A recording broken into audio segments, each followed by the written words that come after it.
Chapter 1. Close your eyes. Breathe deeply. Let yourself sink into comfort, but keep your mind awake just a little longer. Because tonight, we're going to explore stories that exist in the margins between sleep and consciousness, tales that have haunted the quiet moments before rest for countless people around the world. These are the stories of visitors from beyond, encounters with intelligence that operates by rules we don't understand, and experiences that transformed ordinary people into witnesses of the extraordinary. The night sky has always held mystery. Long before electricity illuminated our world, humans gathered beneath the stars and wondered what might exist in that vast darkness. Were we truly alone? The question persisted through centuries, a whisper in the darkness that never quite went away. But somewhere in the mid-20th century, something changed. The wondering became more specific. The stories became more detailed, and the fear became more real. This is not a show about proving whether aliens exist. It's not about debunking or confirming the extraordinary. Instead, this is a collection of narratives drawn from the accounts of ordinary people who experienced something that defied their understanding. Some were scientists, some were farmers, some were children. All were changed by what they encountered, and all of them, in the quiet moments of their lives, carried memories that never faded. The human brain is a remarkable instrument. It processes information constantly, building models of reality that help us navigate the world. But sometimes, reality presents us with something outside those models, something that doesn't fit. When that happens, we experience a unique kind of fear, not the primal terror of a known predator, but the deeper, more existential dread of encountering something we cannot categorize, cannot understand, and cannot control. That's where these stories live, in that space between the known and unknown, in the moments when the familiar world suddenly becomes strange, and in the memories of people who stepped into that strangeness and came back changed. As we move through these narratives together, you'll notice certain patterns emerging. Descriptions of beings that recur across different witnesses who never met. Technologies that are described in strikingly similar ways despite geographic separation. And most unsettling of all, encounters that seem almost designed to confound and perplex. Some have suggested that the consistency of these accounts proves they must be either entirely fictional or the product of cultural contamination, ideas spreading through media and becoming self-perpetuating narratives. Others argue that the very consistency is evidence of something genuine, that when thousands of unrelated people describe the same phenomenon in nearly identical terms, we're not looking at fantasy, but rather documentation of something real. The truth remains elusive. Perhaps these stories are manifestations of our collective unconscious, projections of our deepest fears and desires onto an empty canvas. Or perhaps they are glimpses into a reality that most of us never perceive, described by those rare individuals who have had their awareness expanded to see beyond the normal spectrum of experience. Or perhaps the answer is something we haven't yet conceived of, something that doesn't fit neatly into either category. What matters for our purposes tonight is not the ultimate truth of these encounters, but rather the texture of the experiences themselves, the way they feel, the emotional reality they carry. Because whether these events occurred in physical reality, in the realm of the mind, or in some intersection of both, the impact on those who experienced them was undeniably real. The fear was real. The confusion was real. The sense of encountering something vast and incomprehensible was real. As you listen to these stories, let yourself drift into that liminal space where stories become more vivid, where the boundary between the teller and the listener begins to blur. Feel the cold wind of the desert night. Sense the weight of the sky pressing down. Hear the silence that comes when machines stop working and the normal world falls away. This is the space where these encounters live, and this is where we're going to spend our time together. The history of alien encounters spans longer than many people realize. While the modern UFO era is generally dated to the 1940s and 1950s, reports of strange visitors and inexplicable phenomena go back centuries. Medieval manuscripts describe lights in the sky and humanoid figures. Folklore from cultures around the world speaks of beings that came from above. Indigenous traditions maintain stories of star people and sky visitors that have been passed down through countless generations. What changed in the 20th century was not the phenomenon itself, but rather our ability to document it, to share it, and to recognize patterns across vast geographic distances. The first widely known encounter of the modern era came in 1947 with an incident outside Roswell, New Mexico. A rancher found strange debris scattered across his property. Military officials briefly acknowledged the recovery of a flying disc before quickly changing their story to a weather balloon. That initial moment of official acknowledgement, followed by apparent retraction, planted seeds of doubt about government transparency that would grow throughout the following decades. Whether or not the Roswell incident involved extraterrestrial craft, it became the touchstone for all subsequent discussion of UFO encounters and government secrecy.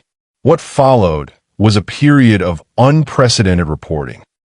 Witnesses came forward with accounts of strange lights in the sky, close encounters with craft, and in some cases, direct contact with entities. The accounts became increasingly detailed and specific. People described metallic objects that defied the laws of physics as we understood them. They described beings that communicated telepathically. They described medical procedures that seemed designed to gather genetic material. They described missing hours of time that couldn't be accounted for. And they described a pervasive sense of being observed, of being noted and cataloged by an intelligence that did not operate under human ethical constraints. The reactions to these accounts varied wildly.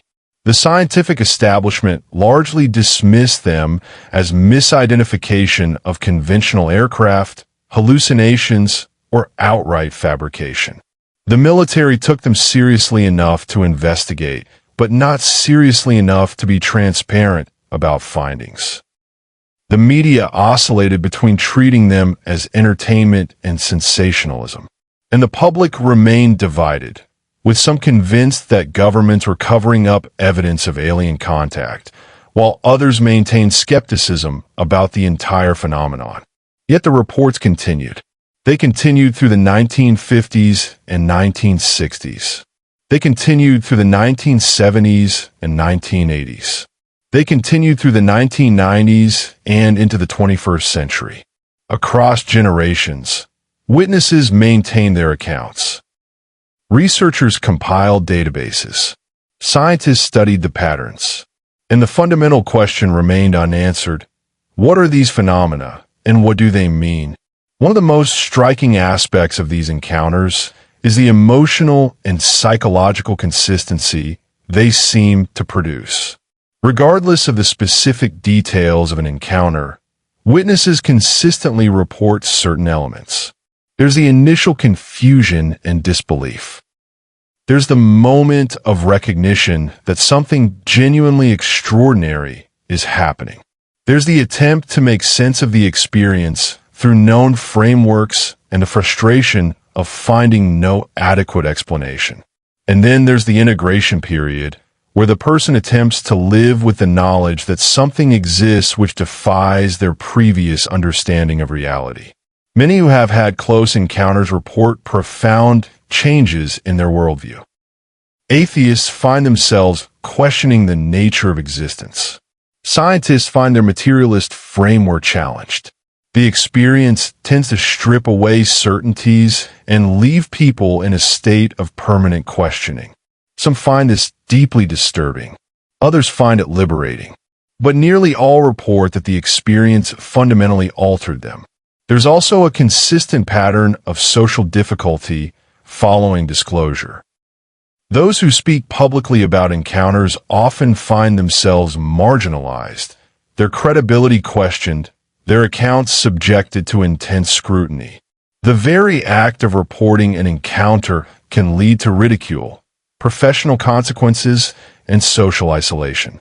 This creates a kind of chilling effect where many people who have experienced something extraordinary choose to remain silent rather than endure the social costs of speaking out. This silence makes it difficult to assess the true scope of the phenomenon. For every person who reports an encounter, there may be many more who have experienced something similar, but chosen to remain quiet. The actual prevalence of contact experiences might be far higher than the number of reported cases would suggest. Some researchers have conducted surveys suggesting that a surprisingly large percentage of the population has had some kind of unusual experience, though most never report it. The nature of the beings encountered in these stories varies considerably. Some witnesses describe creatures that are clearly not human, with anatomies and proportions that couldn't exist in human biology. Others describe beings that are almost human but with subtle wrongness, something slightly off about their proportions or movements. Still others describe beings of pure light or consciousness with no physical form at all. The diversity of descriptions raises questions about what's actually being encountered. Are these genuinely different species? Are they manifestations of the observer's expectations? Are they something that transcends the concept of species entirely? The technologies described in these encounters are equally varied. Some witnesses describe craft that use principles of physics we don't yet understand. Others describe machines that seem to operate on biological principles, hybrids of organism and technology. Some describe devices that manipulate space and time directly.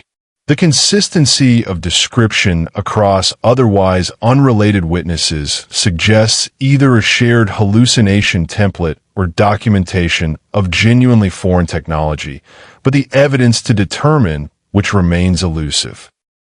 What makes these stories compelling for the purposes of sleep is the combination of wonder and dread they evoke. There's something deeply moving about the idea of intelligence reaching toward us across the vast emptiness of space.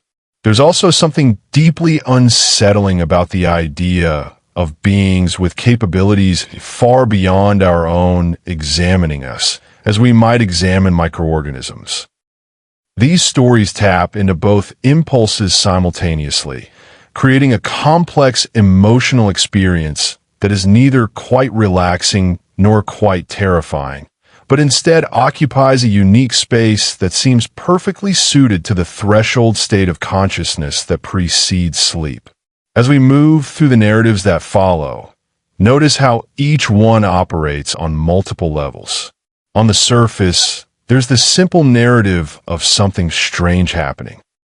But beneath that, there are questions about the nature of reality, the limits of human knowledge, the meaning of consciousness, and the place of humanity in a universe that may be far more populated and complex than we typically assume. These deeper resonances are what make these stories linger in the mind as sleep approaches. Tonight, as you listen to these tales, allow yourself to be drawn into the experiences of the witnesses. Feel the world as they felt it in those moments of encounter. Let the strangeness wash over you. And as your consciousness begins to drift and the boundary between waking and sleeping starts to blur, remember that somewhere out there in the vast night sky, the mystery remains unsolved and the questions unanswered. Chapter 2. There's something uniquely unsettling about being observed. It's a sensation that cuts deeper than fear of immediate harm. It triggers something ancient in our brain, a recognition that we are being noted, being assessed, being measured by an intelligence outside ourselves. This is the essence of a particular category of encounter, one that differs from abduction narratives or confrontational sightings. These are the stories of the watchers, entities or intelligences that observe from a distance or from nearby, but without apparent intention to harm or directly communicate. They simply watch, and in that watching, they create a profound sense of unease. The experience of being watched has been documented throughout history and across cultures. It appears in folklore, in religious texts, in the contemporary accounts of UFO witnesses. But what distinguishes the modern encounters from historical and mythological accounts is the specificity of detail and the consistency across unrelated witnesses. People describe the sensation of being observed with remarkable accuracy. They report the exact feeling of eyes upon them, even when no eyes are visible. They describe a pressure in the air, a thickness to the silence that indicates presence. And most unnerving of all, they often describe the moment when they realized that whatever was watching them was aware that they had detected the observation. In rural communities around the world, people have reported the experience of going about their daily lives only to become suddenly, acutely aware that they are being observed. A farmer working in his field looks up and catches a glimpse of something perched on a distant hill. A woman hanging laundry in her yard feels a prickling at the base of her skull and turns to see a figure standing motionless at the edge of the property. A driver on a lonely highway glances in the mirror and sees a shape hovering above the road behind them. In each case, there's that moment of mutual recognition, that instant when observer and observed each realize that they have been detected by the other. What happens next in these encounters is often characterized by sudden absence. The watcher vanishes. It disappears so completely and so suddenly that witnesses are left wondering if they actually saw anything at all. But the feeling of being observed often persists. It creates a lingering sense of presence, even after the physical evidence of that presence has vanished. People report lying awake at night feeling watched. They report a persistent sense of being followed or tracked.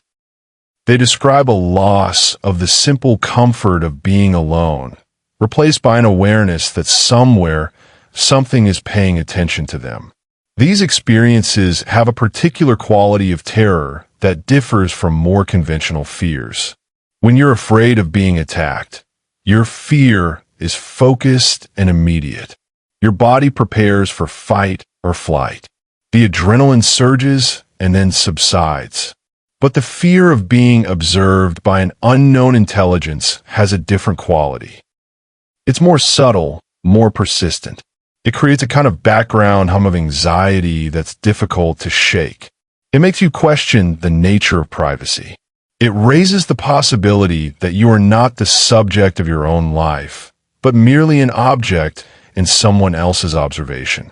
Some researchers have suggested that the sensation of being watched might be an unconscious perception of subtle electromagnetic fields or other energy forms. They point out that some people are sensitive to electromagnetic radiation in ways they don't consciously recognize, but feel on an instinctual level.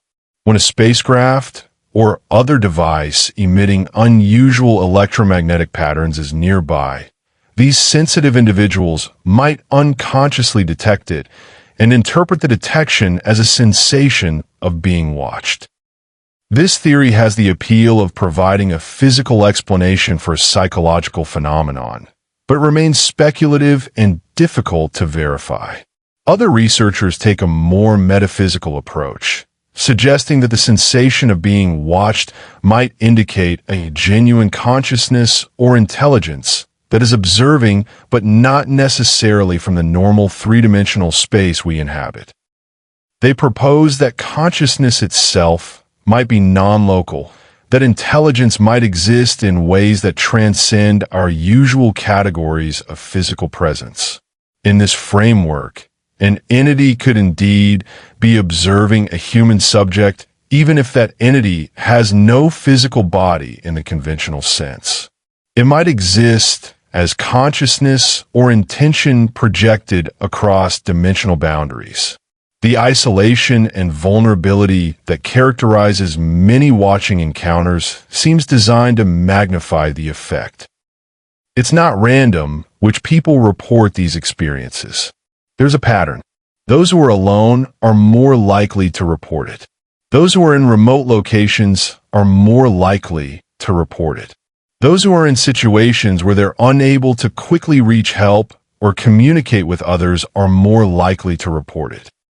This pattern has led some researchers to speculate that whatever is doing the watching is deliberately selecting vulnerable targets, or more charitably, that the absence of potential interference or interruption simply makes the experience more noticeable. A woman living alone on a ranch outside Marfa, Texas reported a period of 3 weeks during which she felt constantly observed. She couldn't identify anything specific. There were no strange lights, no visible entities, no physical signs of intrusion, but the feeling was overwhelming. She described it as similar to the sensation of being under surveillance, that constant awareness that someone is watching and cataloging your movements. During this period, she found herself modifying her behavior. She would walk differently when crossing her property, changing her gait to seem less predictable. She would vary her routine to avoid becoming a stationary target. She felt, she later said, like she was being hunted, not in a physical sense, but in some subtler way. When the feelings suddenly ceased after those 3 weeks, she described a profound sense of relief mixed with a strange disappointment. She had become adapted to the observation, had begun to accept it as a new normal. The sudden absence created a void. She found herself looking for signs of the presence returning, even while consciously hoping it wouldn't. This is a common psychological aftermath of watching experiences. The mind adapts to strangeness faster than we might expect, and the sudden restoration of normalcy can feel like a loss. In some cases, the watching experiences escalate. What begins as a sensation of presence becomes an encounter with an actual entity. A man in rural Oregon described a progression that began with the classic sensation of being watched. He would feel it most strongly in the evenings, a pressure of attention that seemed to come from the forest behind his property. Over the course of several weeks, he began to notice movements in the trees. Shadows that were darker than the surrounding shadows. Shapes that resolved themselves into vaguely humanoid forms when he looked directly at them, but seemed to fade when he looked peripherally. Then one night, the watching intensified to an almost unbearable degree. He describes it as a pressure in his skull, a physical sensation of something pushing against his consciousness. He turned on all the lights in his house and found that the sensation persisted despite the illumination. He called the police. By the time they arrived, the sensation had faded, but he was visibly shaken. The officers found no physical evidence of intrusion, no signs of prowlers, no footprints or disturbance. But they noted the man's genuine distress and took the report seriously. The man later reported that during the night of maximum intensity, he had the clear sense that he was being scanned. It was not a violent sensation, but it was intrusive. He felt as though something was examining him at a level beyond the purely physical, as though his thoughts, his emotions, his entire being was being read and analyzed. After that night, the presence withdrew, though he continued to feel occasional touches of it, lesser intensities of observation that recurred over the following months before finally ceasing entirely. What's particularly interesting about watching encounters is the way they challenge our sense of bodily autonomy. We tend to think of our bodies and our minds as wholly belonging to ourselves. We can move them, control them, keep them private. But the experience of being observed by an unknown intelligence raises the possibility that this privacy might be illusory. If something can watch us unseen, can it also influence us unseen? Can it alter our thoughts or memories? Can it access information about us without our awareness or consent? Some witnesses have reported finding themselves unable to move during watching encounters. They describe a paralysis that feels like it comes from outside themselves, imposed upon them rather than resulting from any physical constraint. During these episodes, they can see and hear everything around them, but they cannot make their body respond to their intentions. Some report that during these paralysis episodes, they have an overwhelming sense that they are being observed in a clinical, medical way, as though they are specimens under examination. The psychological aftermath of genuine watching encounters can be severe. Some people develop a form of hypervigilance, constantly scanning their environment for signs of observation. Others report the development of paranoid ideation, where they begin to suspect that multiple aspects of their life are under surveillance, not just by the mysterious observers, but by government agencies, neighbors, employers, or anyone they encounter. This kind of ideation can be difficult to distinguish from clinical paranoia, and indeed, some who have had watching experiences have been diagnosed with paranoid disorders and treated accordingly. However, there's a subtle difference that researchers have noted. People with clinical paranoia tend to develop elaborate, internally consistent theories about who is watching them and why. They build narrative structures that explain the observation within a conventional framework. In contrast, those who report genuinely anomalous watching experiences tend to be frustrated by the fundamental impossibility of explanation. They can describe what happened, but they struggle to create a coherent framework that makes sense of it. This frustration and acknowledgement of incomprehensibility is actually seen by some researchers as a marker of authenticity. The person isn't trying to impose a logical structure on the illogical. They're simply struggling with the fact that their experience doesn't fit into known categories. In some cultures, the experience of being watched is interpreted through religious or spiritual frameworks. In certain Buddhist traditions, there's a practice involving the cultivation of awareness of being observed by divine presences. Practitioners meditate on the idea that they are constantly under the gaze of bodhisattvas or other enlightened beings. This is meant to encourage mindfulness and ethical behavior. But what's interesting is that some practitioners who take this practice to extreme levels report experiences that sound remarkably similar to the anomalous watching encounters described in UFO literature. They describe a sudden intensification of the meditative concept, a moment when the theoretical observation becomes viscerally real, when they feel an actual presence observing them.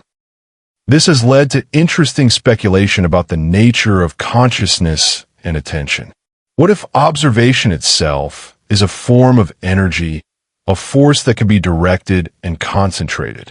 What if certain consciousness directed in a particular way can literally create the sensation of being watched in the object of that observation? In this framework, a meditation practice could open a person up to genuine observation by non-human intelligences, or it could simply amplify their sensitivity to subtle environmental cues that normally go unnoticed. Either way, the result is a person experiencing something that feels profoundly real. The sense of being watched often brings with it a peculiar kind of knowing. Witnesses frequently report that they don't just feel observed, they know they are observed. There's a certainty to it that transcends normal sensory perception. Some describe it as a form of telepathic communication, a direct transmission of knowledge from the observer to the observed. Others describe it as an intuitive knowing, the way you might know someone is about to walk into a room even before you hear their footsteps. This knowing creates a particular kind of fear because it suggests that the boundary between self and other has become permeable, that communication or influence is happening at a level that bypasses normal sensory channels. Children who report watching experiences often describe them with a clarity and directness that is striking. They don't have the adult tendency to rationalize or explain away the experience. A child in New Mexico reported seeing what she described as a tall, thin figure standing at the edge of the playground during recess. The other children didn't see it. When she pointed it out to her teacher, it was gone. But she described feeling the presence intensely, a kind of tingling on her skin that indicated the figure's attention was focused on her specifically. She felt, she said later, like it was trying to understand her, the way you might try to understand an unfamiliar animal. In the hours after this encounter, the child became withdrawn and developed a fever. Her parents took her to a doctor who found nothing physically wrong with her. The fever persisted for 3 days and then resolved on its own. During those 3 days, the child had unusually vivid dreams and spoke about being in a strange place with very bright lights.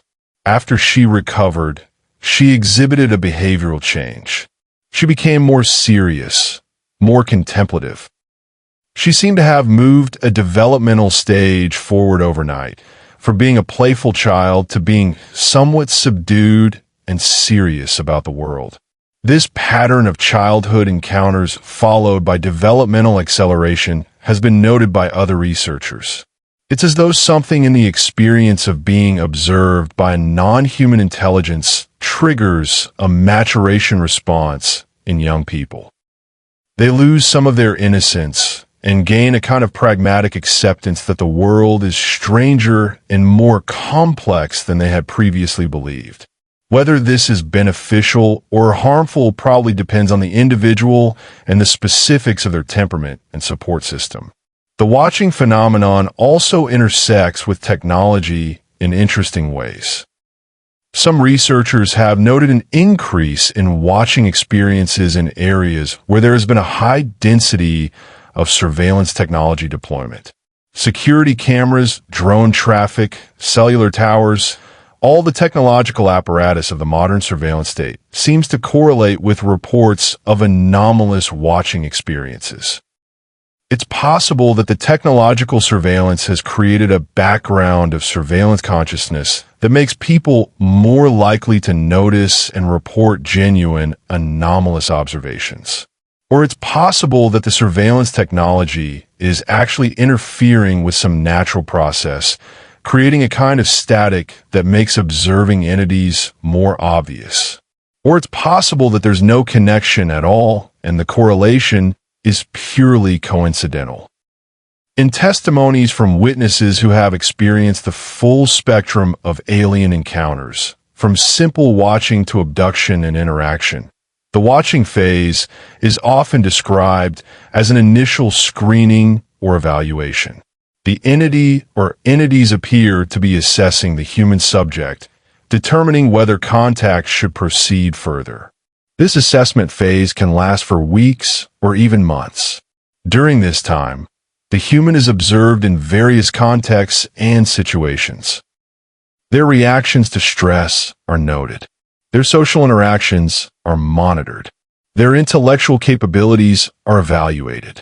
It's as though the observer is conducting a thorough background check before deciding whether to proceed with a more direct form of contact. Some researchers have theorized that this assessment phase is designed to minimize the psychological trauma of eventual contact. By gradually introducing the idea of observation, by letting the human adapt to the sensation of being watched, the entity makes the eventual confrontation less shocking. It's a kind of preparation that might reduce the psychological damage that would occur if contact happened abruptly and without warning. This theory has a certain logic to it, but it remains entirely speculative. What's undeniable is that those who report being watched often describe a subsequent engagement with the watcher. The watching often leads to more direct contact. A light in the sky becomes a landing. A feeling of presence becomes a visual encounter. An observation becomes a communication. For many witnesses, this progression creates a sense of inevitability, as though once they have been noticed, they are committed to a path of ongoing contact, whether they consent to it or not. The psychological toll of watching experiences can be substantial. Many witnesses report chronic sleep disturbance following a watching encounter. They become hyper-aware of their dreams and report increased incidents of nightmares. Some develop a form of nocturnal hypervigilance where they wake frequently and check their surroundings, unable to fully relax into sleep. The stress of maintaining this state of heightened alertness can have profound health consequences, leading to exhaustion, cognitive impairment, and immune system dysfunction. Others report a kind of philosophical vertigo resulting from the knowledge that they have been observed by an unknown intelligence. The certainty that there exists something that can see them without their seeing, it tends to create a permanent shift in how they experience the world. They lose the casual sense of privacy that most people take for granted. They become aware of the fragility of their sense of security and autonomy. Some find ways to integrate this knowledge and move forward. Others become trapped in a spiral of anxiety and paranoia that significantly impacts their quality of life. Yet despite these challenges, those who have had watching experiences often report a strange sense of connection or fascination with the observer. Even though the experience is unsettling, many express a desire for it to continue or to escalate. They want to know more about who or what is watching them. They want to understand the purpose behind the observation. This mixture of fear and fascination is common in encounters with the profoundly alien, and it seems to be particularly intense in watching experiences where the observer remains mysterious and unknowable. As we prepare to move deeper into these narratives and leave the preliminary watching encounters behind, it's worth acknowledging the way that being observed changes a person. It marks them. It creates a division in their life between before and after. Before the watching experience, they were one kind of person living in one kind of world. After, there's someone who knows that they can be observed by forces they cannot control, cannot understand, and cannot predict. That knowledge persists. It shapes how they move through the world. It influences their choices and relationships and perspectives. In that way, the watching experience is not just an encounter with something other, but an encounter with a fundamental shift in one's understanding of existence. Chapter 3. In the human experience of contact with non-human intelligence, few phenomena are more striking than encounters with beings or manifestations composed of pure light.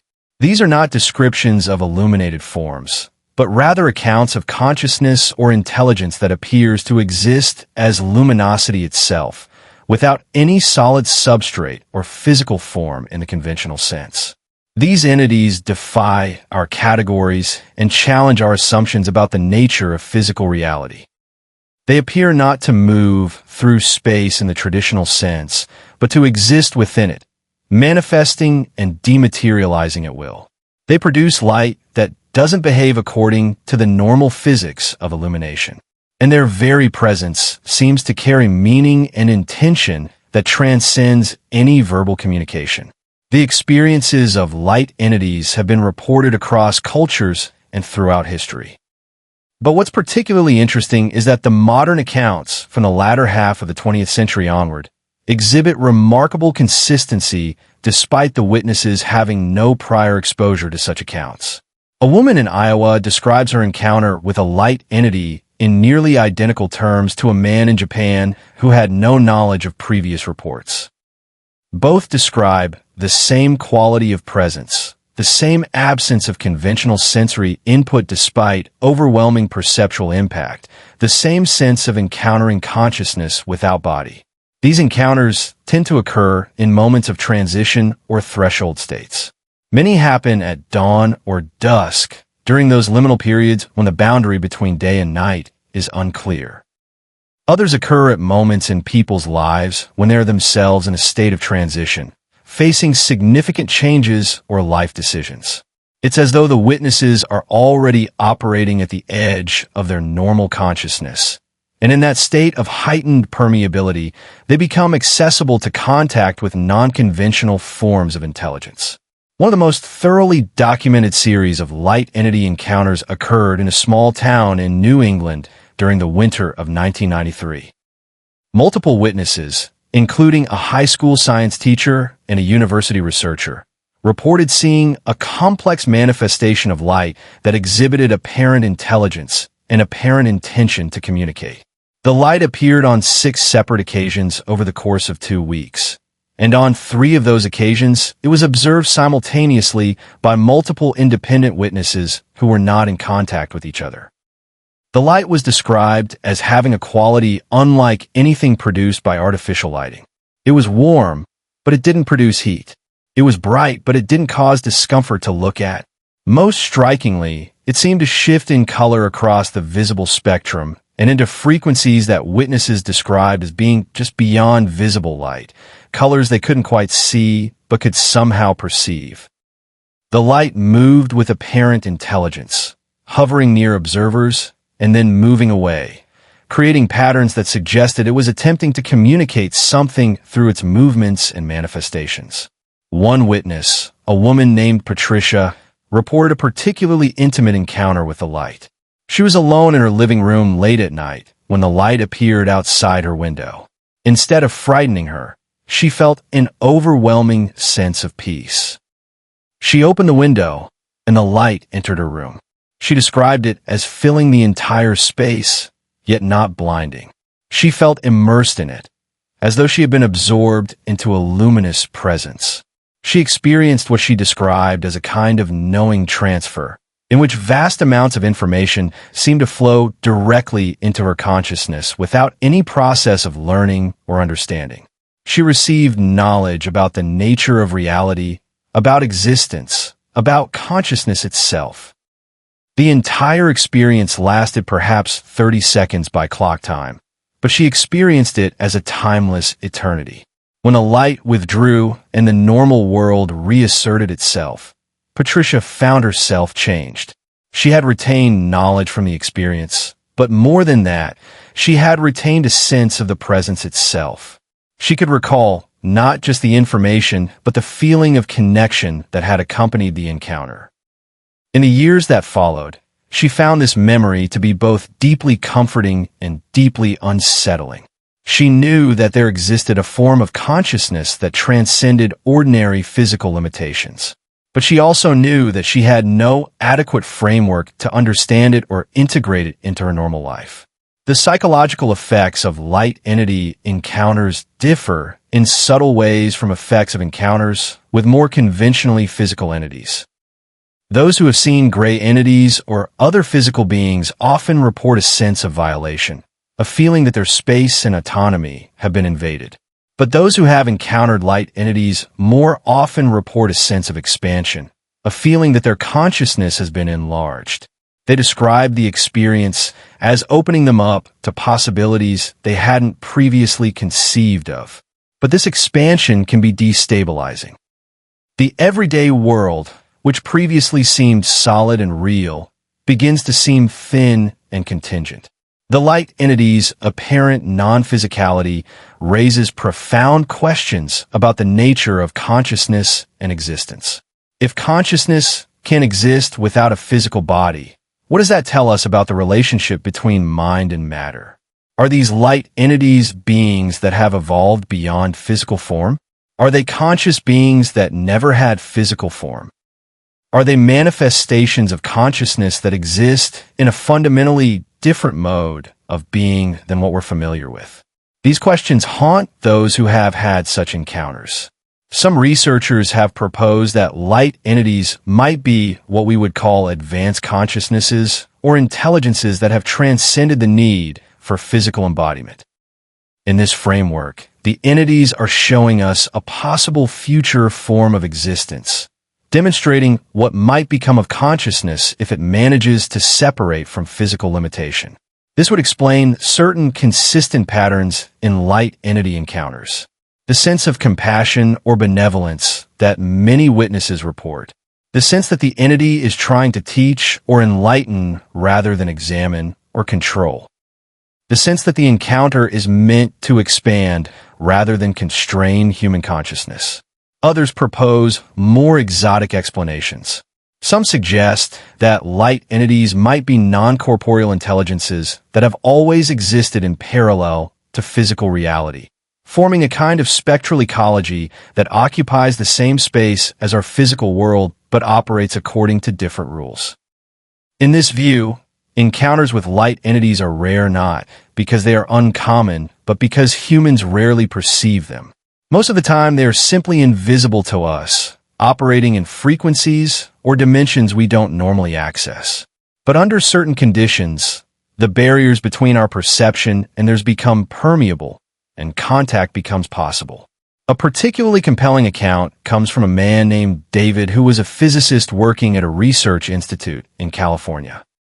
He had maintained a carefully rational worldview throughout his career, dismissing accounts of anomalous phenomena as misidentification or hallucination.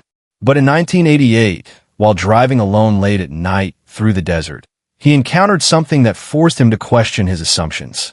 He described seeing a light hovering above the highway ahead of him. At first he assumed it was a conventional aircraft, but as he approached, he realized the light was stationary and its quality was wrong for any known source of illumination. He pulled his car over and stepped out to get a better look.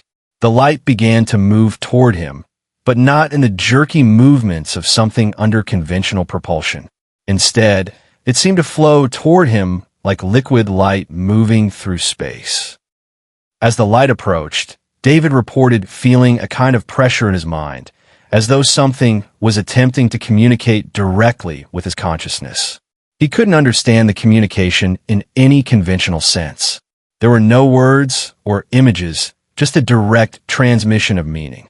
He felt he was being given a kind of perspective, a view of reality from an entirely different vantage point. The experience was described as both ecstatic and terrifying, beautiful and incomprehensible. The light eventually withdrew, and David found himself standing alone on the empty desert highway. He drove back to the institute and immediately wrote a comprehensive account of the encounter while it was still fresh. He was careful to note every detail, aware that he was documenting something that contradicted his established worldview. In subsequent years, David became a voice calling for more serious scientific investigation into anomalous phenomena. He argued that scientists had dismissed these phenomena too quickly, without proper investigation. He proposed frameworks for studying light entities that would respect the experiences of witnesses while maintaining scientific rigor. The challenge with studying light entities is that they don't seem to follow conventional physical laws. They can't be captured and studied in laboratories. They don't leave physical evidence in the traditional sense. They seem to have an apparently intelligent ability to evade measurement or documentation. Some researchers have speculated that this evasion might be intentional, that the entities might actively resist being pinned down and understood in conventional terms. If so, that itself would be remarkable, suggesting a kind of nonverbal communication where the refusal to be studied becomes itself a form of message. Some of the most compelling modern accounts of light entity encounters come from astronomical observers and people working in remote locations where they are regularly exposed to the night sky. An astronomer working at an observatory in Chile reported a series of encounters with unusual light phenomena that didn't correspond to any known astronomical objects. Over several months, he He documented these phenomena carefully, recording their positions and movements. He noticed that they seemed to follow predictable patterns, appearing at regular intervals in the same general locations. But whenever he attempted to measure them precisely or direct a telescope toward them, they would vanish. He became convinced that the light phenomena were intelligences and that they were deliberately avoiding precise measurement. He began to experiment with different approaches to observation, trying to observe in ways that were less confrontational or intrusive. He found that when he simply watched without attempting to measure or record, the light phenomena would persist longer and exhibit more complex behaviors. This led him to develop a theory that observation itself, in the conventional scientific sense, might be incompatible with contact with these entities. The very act of trying to measure and quantify might communicate an aggressive or possessive intent that causes the entities to withdraw. This theory, if true, would have profound implications for how we might approach study of anomalous phenomena. It would suggest that the conventional scientific method, with its emphasis on objective measurement and reproducible results, might be fundamentally incapable of studying certain classes of phenomena. We would need to develop new approaches that maintain rigor and precision while also respecting the apparent autonomy and agency of the entities being studied. This is philosophically revolutionary, suggesting that consciousness itself might have an inviolable quality that resists being reduced to measurable parameters. The light entity's apparent association with transformation and transcendence is another consistent theme across accounts. People who encounter these beings report that the experience often marks a significant turning point in their lives. Some describe it as a kind of spiritual awakening. Others describe it as the beginning of a gradual awakening to a broader reality. The encounter seems to plant a seed that continues to grow and develop long after the actual encounter has ended. Witnesses find themselves on unexpected paths, drawn towards studies or pursuits they hadn't previously considered. They find themselves developing abilities or sensitivities they didn't previously possess. Some have proposed that light entities might be engaged in a form of deliberate human enhancement or evolution. The theory goes that these intelligences recognize in humanity a species with great potential, but also great limitations. They intervene at critical moments in individual lives to guide development toward a fuller realization of that potential.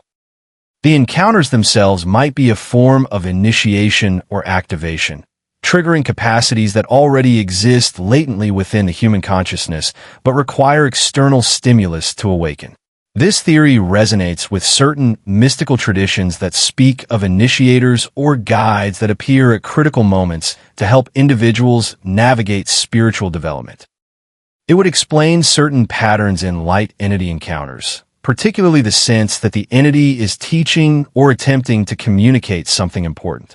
It would also explain the lasting transformative effect of the encounters on witnesses. A particularly striking aspect of light entity encounters is the way they often produce synesthetic experiences in witnesses.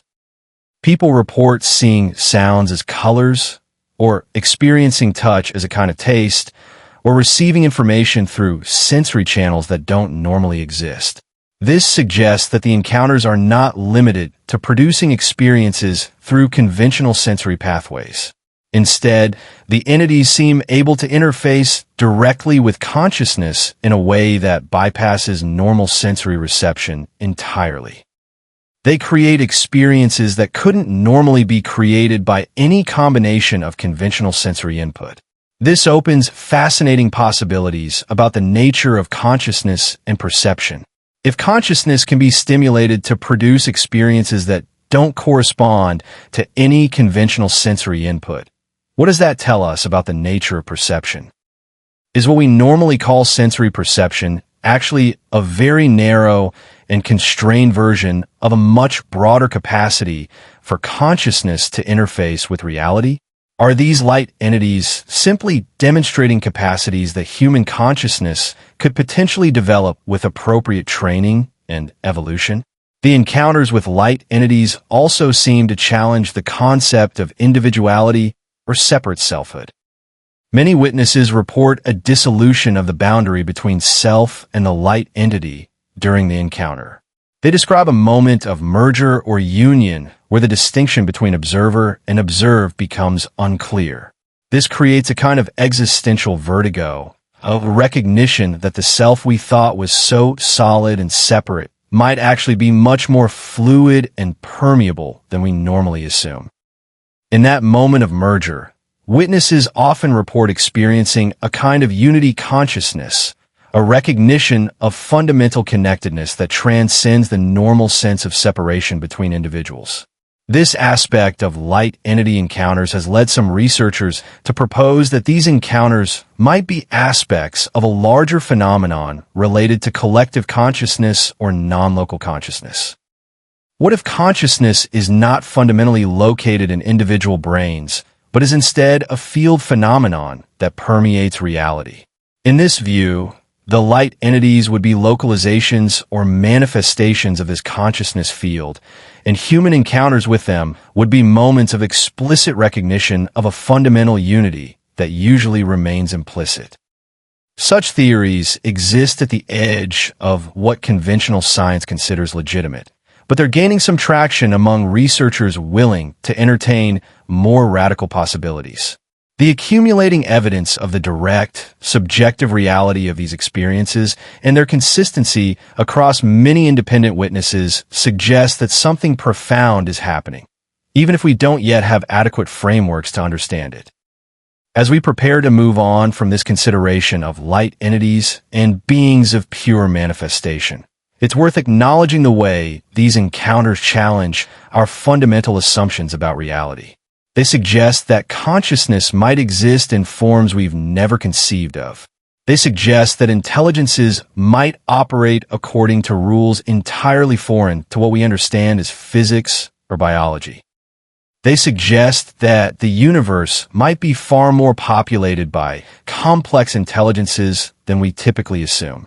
And they suggest that humanity might be on the threshold of a kind of awakening to a broader reality that has been present all along, but mostly invisible to us. Chapter 4. The abduction experience represents a particular subset of alien encounters characterized by the apparent removal of a human subject from their normal environment and their transport to what witnesses describe as an alien craft or facility. Unlike simple watching encounters or even sightings of UFOs from a distance, abductions are deeply personal and intensely traumatic experiences in which the witness has been physically displaced, often against their will. They describe a loss of control over their body and their situation. They describe being subjected to procedures they don't understand. And most profoundly, they describe missing periods of time that cannot be accounted for by normal passage of hours and minutes. The abduction phenomenon as a widespread experience began to emerge in the public consciousness in the 1960s with the famous case of Betty and Barney Hill. The Hills were driving through New Hampshire late at night when they reported seeing a strange craft. They felt compelled to pull over and exit their vehicle. They had a vague memory of beings surrounding them, but then a gap emerged in their memory. They found themselves many miles away from where they remembered being, with no clear memory of how they had gotten there. Subsequently, under hypnosis, they began to recall details of being inside a craft where small, gray-skinned beings with large black eyes had conducted a kind of medical examination on them. Betty described having a long needle inserted into her abdomen. Barney described similar procedures. The procedures seemed clinical and detached, carried out by entities that showed no concern for the comfort or well-being of their human subjects. Once the procedures were complete, the beings returned Betty and Barney to their vehicle, and the Hills had no clear memory of the subsequent journey. The Hills account, which was publicly disclosed and eventually documented in a book and later a television movie, seemed to open a floodgate. Over the following years and decades, other people began to come forward with similar accounts. The consistency of their descriptions was striking. People who had never heard of the hills or other abduction accounts described the same beings, the same craft interiors, the same procedures, the same sense of missing time. The accounts came from different countries, different cultures, different educational and socioeconomic backgrounds. Yet the fundamental narrative remained remarkably consistent. Researchers who began to seriously investigate these accounts, including psychologist David Jacobs and journalist Bud Hopkins, found patterns emerging from the thousands of accounts they documented. The abduction process, when assembled from many individual accounts, appeared to follow a consistent protocol. Subjects would be initially captured during moments of isolation or vulnerability, often at night in their homes or while driving on lonely roads. They would experience a sudden onset of paralysis or an inability to resist. They would be drawn toward a source of light, typically described as ascending toward a craft. They would enter the craft and find themselves in a clinical environment characterized by bright, white or bluish light, metallic surfaces, and technology that defied easy categorization. The examinations that followed varied in specifics, but certain elements recurred across many accounts. Typically, subjects reported being placed on some kind of examination table or surface. They reported that various instruments or devices were applied to different parts of their body. Many women reported gynecological procedures, including the apparent extraction of eggs. Many men reported the extraction of sperm samples. Many subjects reported that their heads were subjected to particular attention, with devices placed on or around the cranium, often with the apparent intent of accessing the brain or reading memories. Throughout these procedures, subjects reported that they remained conscious but unable to move or resist. They reported that the beings conducting the procedures showed no emotion or concern for the subject distress. Some subjects reported feeling as though they were being mentally scanned or examined in addition to the physical examination. Some reported the sensation of their memories being accessed or altered. Some reported overwhelming feelings of violation and helplessness. The beings conducting these procedures were almost universally described as the entities now commonly called the Greys. These creatures, standing between 3 and 4 feet tall, with massive heads, tiny mouths, and enormous black eyes, seemed to be the primary operators of the abduction process. But many subjects also reported the presence of other beings, taller entities, sometimes described as Nordics with blonde hair and blue eyes, or other beings that seemed to occupy supervisory roles. The implication from many accounts is that the Greys were conducting the actual procedures under the direction or oversight of higher-ranking entities. A particularly significant pattern emerged from the documentation of many abduction accounts. Subjects often reported being shown their own genetic material or being made aware that genetic or reproductive material had been extracted from them. Some women reported being shown hybrid entities, creatures that appear to have both human and alien characteristics, and being given the impression that these hybrids were their genetic offspring, the result of combining human DNA with alien genetic material. Some subjects reported an emotional response to this revelation, describing feelings of violation and grief at having their reproductive capacity co-opted for purposes beyond their control or understanding. Others reported a different kind of encounter during their abduction. Rather than medical procedures, they reported being in contact with what seemed to be an educational or communicative purpose. Some described what they interpreted as tours of the craft, being shown different sections and allowed to observe various technologies. Some described being given information about human history or human future through some kind of direct mental transmission. Some described philosophical or spiritual teachings being imparted directly to their consciousness. These variations in abduction experience have led researchers to develop theories about the purpose and nature of abductions. Some suggest that there is an active breeding program underway, with extraterrestrial beings harvesting human genetic material and creating hybrids that combine characteristics of both species. The theory posits that these hybrids are being developed for purposes unknown, perhaps to create entities that could survive on Earth or serve as intermediaries between human and alien civilizations. Others suggest that abductions are part of a long-term study of humanity, with alien intelligences collecting data on human biology, psychology, and behavior in order to understand us better. In this framework, the abductions are something like anthropological research projects, with the alien intelligences serving as researchers and humans serving as the subjects of study. Still others propose more benevolent explanations, suggesting that the abductions might be a form of medical intervention or modification, with alien intelligences attempting to enhance human capabilities or treat human diseases.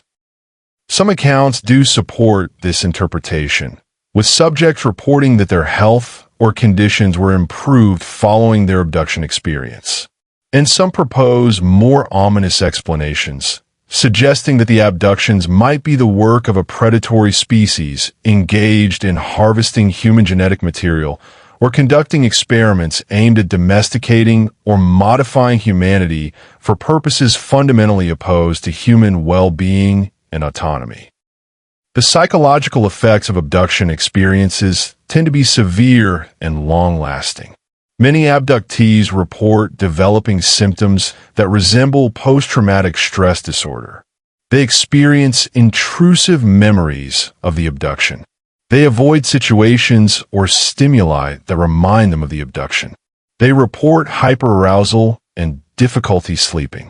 Many develop a pervasive anxiety, a sense that they might be taken again at any moment, that they are not safe in their own homes or their own bodies. Some abductees report developing a kind of dual consciousness, a recognition that they have a life that extends beyond their conscious awareness. They come to suspect that they have been taken multiple times, but that most of these takes have left them with no conscious memory. They describe the experience of learning under hypnosis or through regression techniques that they have lost months or years of time to repeated abductions. The implications of this are profound and deeply unsettling. If portions of their life have been removed from their conscious memory and they have been used for purposes they don't understand, then their sense of continuous identity and control over their own existence becomes questionable. Some researchers have proposed that the abduction phenomenon might be connected to other forms of lost or altered consciousness, including certain forms of missing persons cases. Some people who disappear and are later found often report no memory of the intervening time and seem profoundly confused or disoriented. While this could have conventional explanations, some researchers have suggested that it might indicate a higher prevalence of alien abduction than is generally recognized. If people are being repeatedly abducted but have their memories of the abductions removed, the phenomenon will be far more widespread than the number of people who consciously remember and report abductions would suggest. This possibility leads to a particularly disturbing speculation. What if abduction is a far more common experience than we recognize? What if millions of people have been abducted, but simply have no conscious memory of the experience? What if the evidence of abduction exists in missing memories, in periods of lost time that people don't normally attribute to anything unusual, in subtle changes in personality or ability that people attribute to other causes? The abduction phenomenon could be operating on a scale vastly larger than what we can document through conscious accounts and hypnotic regression. Some abductees report a changed relationship with the beings that are abducting them. What begins as terror and violation gradually transforms into something more complex. Some describe developing a kind of understanding or even acceptance of their situation. A few describe developing what might be characterized as affection or loyalty toward their abductors. This is a phenomenon well known to researchers who study trauma and capture situations. It's called Stockholm Syndrome, and it describes the way captives sometimes develop affection for those who are holding them captive. The development of affection or loyalty might be a psychological defense mechanism, a way of making an intolerable situation more bearable. But some researchers have proposed an alternative explanation. What if the beings conducting the abductions are deliberately attempting to establish rapport with their human subjects?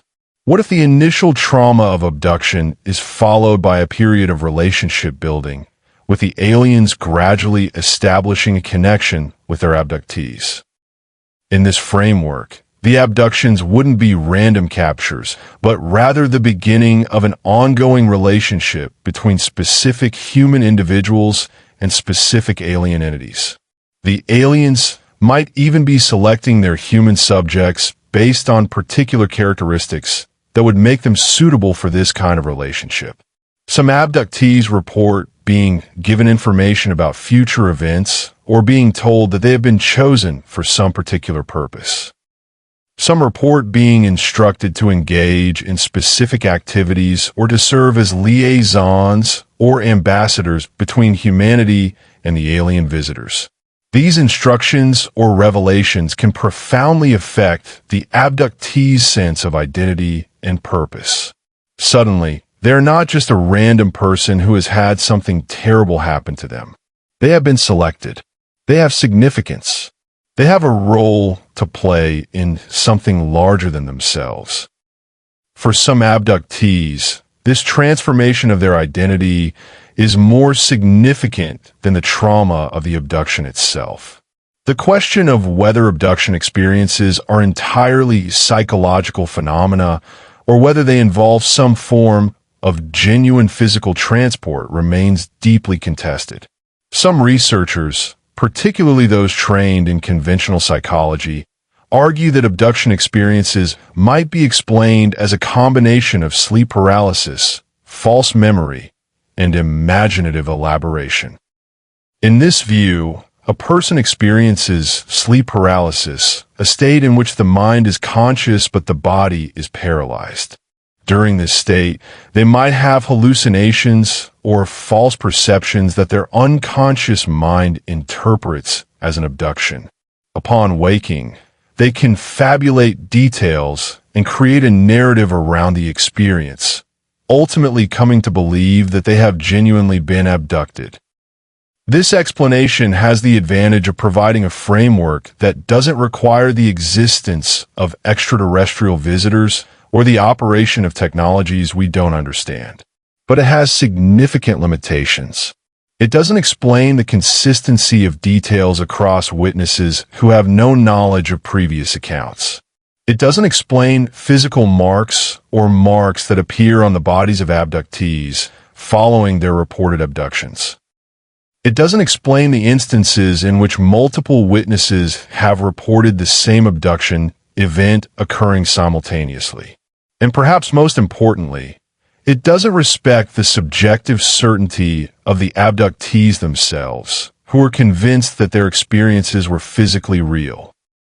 Other researchers have proposed various alternative frameworks that attempt to preserve the physical reality of the abduction experience while proposing mechanisms other than straightforward transportation by extraterrestrial spacecraft.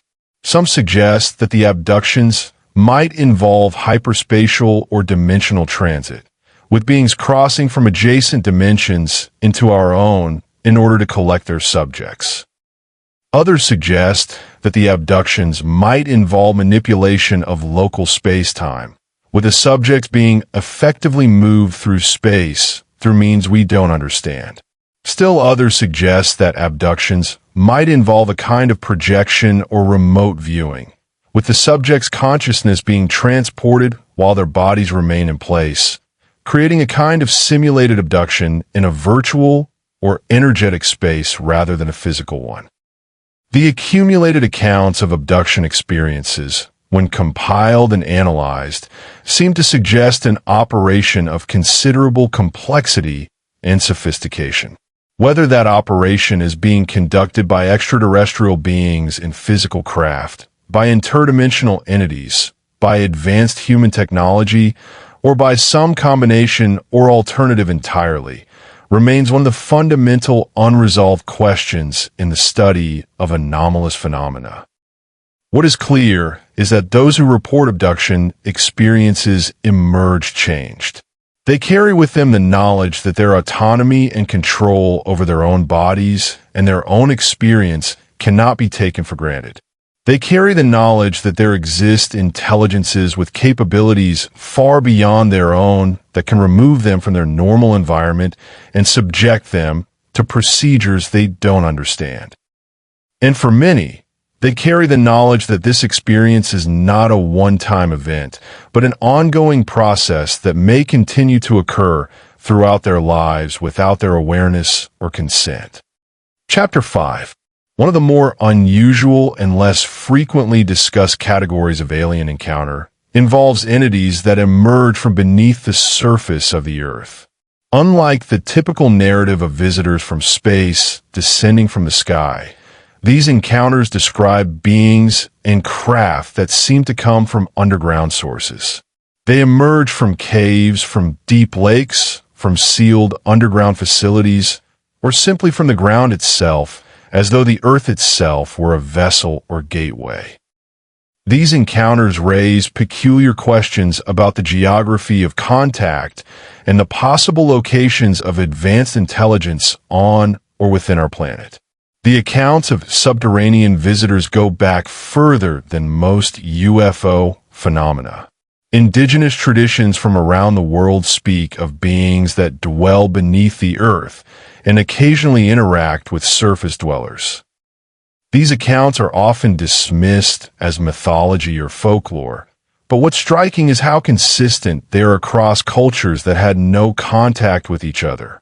The hollow Earth theory, which has circulated in various forms for centuries, proposes that the Earth's interior is not solid, but rather contains vast habitable spaces. While this theory has no scientific support, the persistence of the idea, combined with ancient traditions mentioning underground dwellers, suggests something in human consciousness resonates with this concept. In modern times, reports of subterranean entities have come from a variety of contexts. Some emerge from encounters with UFOs that descend into bodies of water and don't resurface. Some come from people living in areas with extensive cave systems reporting encounters with entities emerging from underground passages. Some come from workers in deep mining operations or geothermal facilities reporting unusual phenomena or encounters at significant depths. A pattern emerges suggesting that at least some category of alien visitor may be based underground rather than in space. One particularly compelling account comes from a deep-sea diving team working on research near the coast of Japan. During a dive to approximately 800 meters depth, the team encountered something entirely unexpected. They reported seeing what appeared to be a structure constructed of an unknown material on the seafloor. The structure had a geometric precision that strongly suggested artificial construction rather than natural formation. As they approached to investigate, they saw movement within the structure. What they observed appeared to be humanoid figures moving deliberately through passages within the structure. The divers attempted to continue their investigation, but their equipment began malfunctioning. Their communication systems developed severe interference. Their depth gauges became erratic. Most concerning, they began to feel disoriented and anxious in a way that seemed disproportionate to any physical danger. They made the decision to ascend, cutting their investigation short. Upon reaching the surface, they reported their findings to their research vessel and attempted to gather additional equipment for a more thorough investigation. When they returned to the location several hours later, the structure was gone. The sea floor at that location showed no evidence of the structure or the activity they had observed. Sonar scans of the area revealed nothing unusual. It was as though the structure had been entirely removed or had never been there in the first place. The team member who was leading the expedition emphasized in his report that all of them had clearly seen the structure and the entities moving within it. It was not a hallucination or a misidentification of a natural feature. It was, in his assessment, artificial and deliberately hidden or removed. Another account comes from workers at a geothermal power plant in Iceland. The facility was built to take advantage of the geothermal energy available in that region. At significant depths beneath the plant, during exploratory drilling, workers encountered what they described as a wall or barrier of unknown construction. The barrier was smooth and appeared to be manufactured rather than natural. When the drill team attempted to penetrate the barrier, the equipment began to malfunction. Simultaneously, workers at the surface reported unusual phenomena. Equipment that had been functioning properly began to fail. Strange electromagnetic readings were recorded. The drilling was halted and the site was abandoned. Official reports attributed the equipment failures to natural geological phenomena and unusual electromagnetic activity in the region. But the workers who experienced it directly maintained that they had encountered evidence of an artificial structure at considerable depth, and that some form of intelligence had responded to their attempt to penetrate or study it. The workers speculated that whatever existed beneath the geothermal site had deliberately interfered with the equipment to prevent further investigation. These encounters with deep underground or underwater structures raise the possibility that extraterrestrial or non-human intelligences have established bases on Earth that are hidden beneath the surface, away from casual observation. This would explain why we rarely see the massive spacecraft or evidence of large-scale alien presence on the surface. If the visitors were primarily based underground, they would have little reason to reveal their presence and every reason to maintain concealment. The theory of underground bases has been incorporated into various conspiracy theories and speculative frameworks. Some propose that the underground bases are operated jointly by extraterrestrials and secret elements of human government. Others propose that multiple alien species have established independent underground bases. Still others propose that certain areas of the Earth's crust have always been inhabited by intelligences native to underground environments, and that modern accounts of subterranean visitors might actually be encounters with indigenous underground dwellers rather than extraterrestrial visitors. Support for the underground base theory comes from observations of unusual phenomena in specific locations on Earth. Certain areas seem to have a higher frequency of UFO sightings and anomalous activity. These areas include region around Area 51 and the Nevada Test and Training Range, the Lake Superior region, parts of the Pacific Northwest, and various locations in Scandinavia and Central Asia. These areas often have significant underground geological features, including cave systems, deep aquifers, and unusual mineral deposits. The correlation between areas of intensive underground geological features and areas of high anomalous activity is intriguing, though it could be coincidental. Some researchers have speculated that underground intelligences might navigate using electromagnetic pathways through the Earth's crust and mantle. The Earth's magnetic field and the electromagnetic activity within the planet might create a kind of navigational network that subsurface travelers could use for orientation and movement. This could explain certain UFO sighting patterns, where craft seem to move in ways that don't follow direct surface paths, taking routes that would make sense if the travelers were navigating through or beneath the surface rather than through the sky. One particularly compelling piece of evidence comes from observations by sailors and Coast Guard personnel of unusual phenomena occurring in deep ocean trenches. There have been numerous reports of lights or craft emerging from the depths of the ocean and ascending into the air, leaving trails of phosphorescence or unusual thermal signatures. These phenomena have been documented in various locations around the world, but they seem to occur with particular frequency in areas of extreme ocean depth, such as the Mariana Trench and other major deep trenches. Naval records from various countries, when declassified, have revealed that military sonar operators have detected unusual transient events that don't correspond to known marine life or oceanographic phenomena. These events often occur at extreme depths and involve movement patterns that suggest intelligent control rather than natural phenomenon.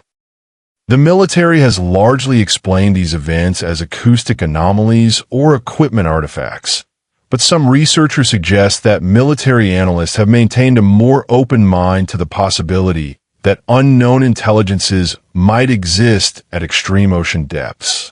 The possibility of deep ocean-dwelling intelligences raises fascinating questions about evolution and the distribution of life on Earth. If intelligence has emerged on the surface of the planet in the form of humans and other species, why not in the depths of the ocean or beneath the surface of the Earth? In many ways, underground or deep ocean environments would provide more stable and protected conditions for the development of intelligence than the surface. They would be less vulnerable to catastrophic events like asteroid impacts. They would have more stable temperature and pressure conditions. They would be less vulnerable to predation from larger creatures. From an evolutionary perspective, it's not implausible that intelligence could have emerged in subsurface environments on Earth. Some encounters with subterranean visitors describe entities that are distinctly different from the classic gray aliens described in most abduction accounts. These entities are sometimes described as being adapted to underground life, with features that suggest evolution in darkness. Some are described as having less developed eyes or additional sensory organs suited to underground navigation. Some are described as having skin texture or coloration that suggests long-term exposure to underground environments. Some are described as communicating through methods that would work better in underground or underwater environments, such as through infrasound or subsonic frequencies. A particularly intriguing account comes from spelunkers exploring a deep cave system in Kentucky. They encountered what appeared to be an underground structure within the cave complex, at a depth of over 1,000 feet. The structure seemed to be constructed of materials that didn't resemble natural stone. They observed what appeared to be deliberate modifications to the cave passages, as though someone or something had enlarged or modified natural cave passages to create a navigable pathway. They also observed what they interpreted as tool marks and construction evidence indicating that the passages had been deliberately worked. When they attempted to bring equipment to more thoroughly explore and document the structure, they found that they could no longer locate it.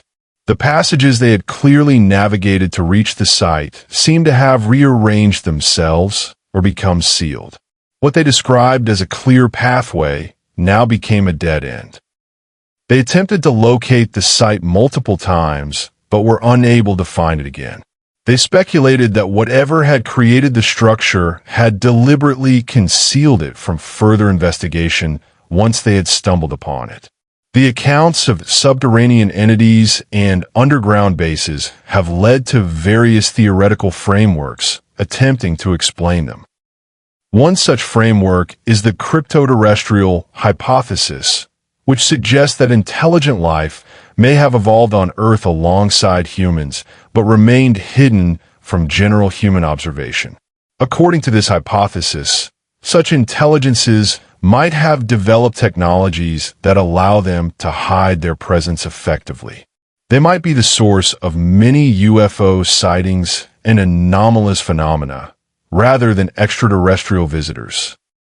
They would have incentives to maintain their hidden status, as revealed presence would likely lead to conflict with human civilization. But occasional encounters would occur through accident or misadventure. Another framework is the breakaway civilization hypothesis, which suggests that at some point in human history, a group of humans discovered technology or achieved breakthroughs that allowed them to develop a civilization operating in secret, parallel to mainstream human civilization. This hidden civilization might have established bases underground to avoid detection. They might employ technologies that appear alien because they are so advanced relative to mainstream human technology. They might conduct various activities and explorations that appear to surface-dwelling humans as alien visitations, but are actually activities of this hidden human civilization. Both frameworks have the advantage of explaining certain aspects of UFO phenomena and anomalous encounters without requiring the existence of extraterrestrial visitors. But they have the disadvantage of explaining other aspects less adequately.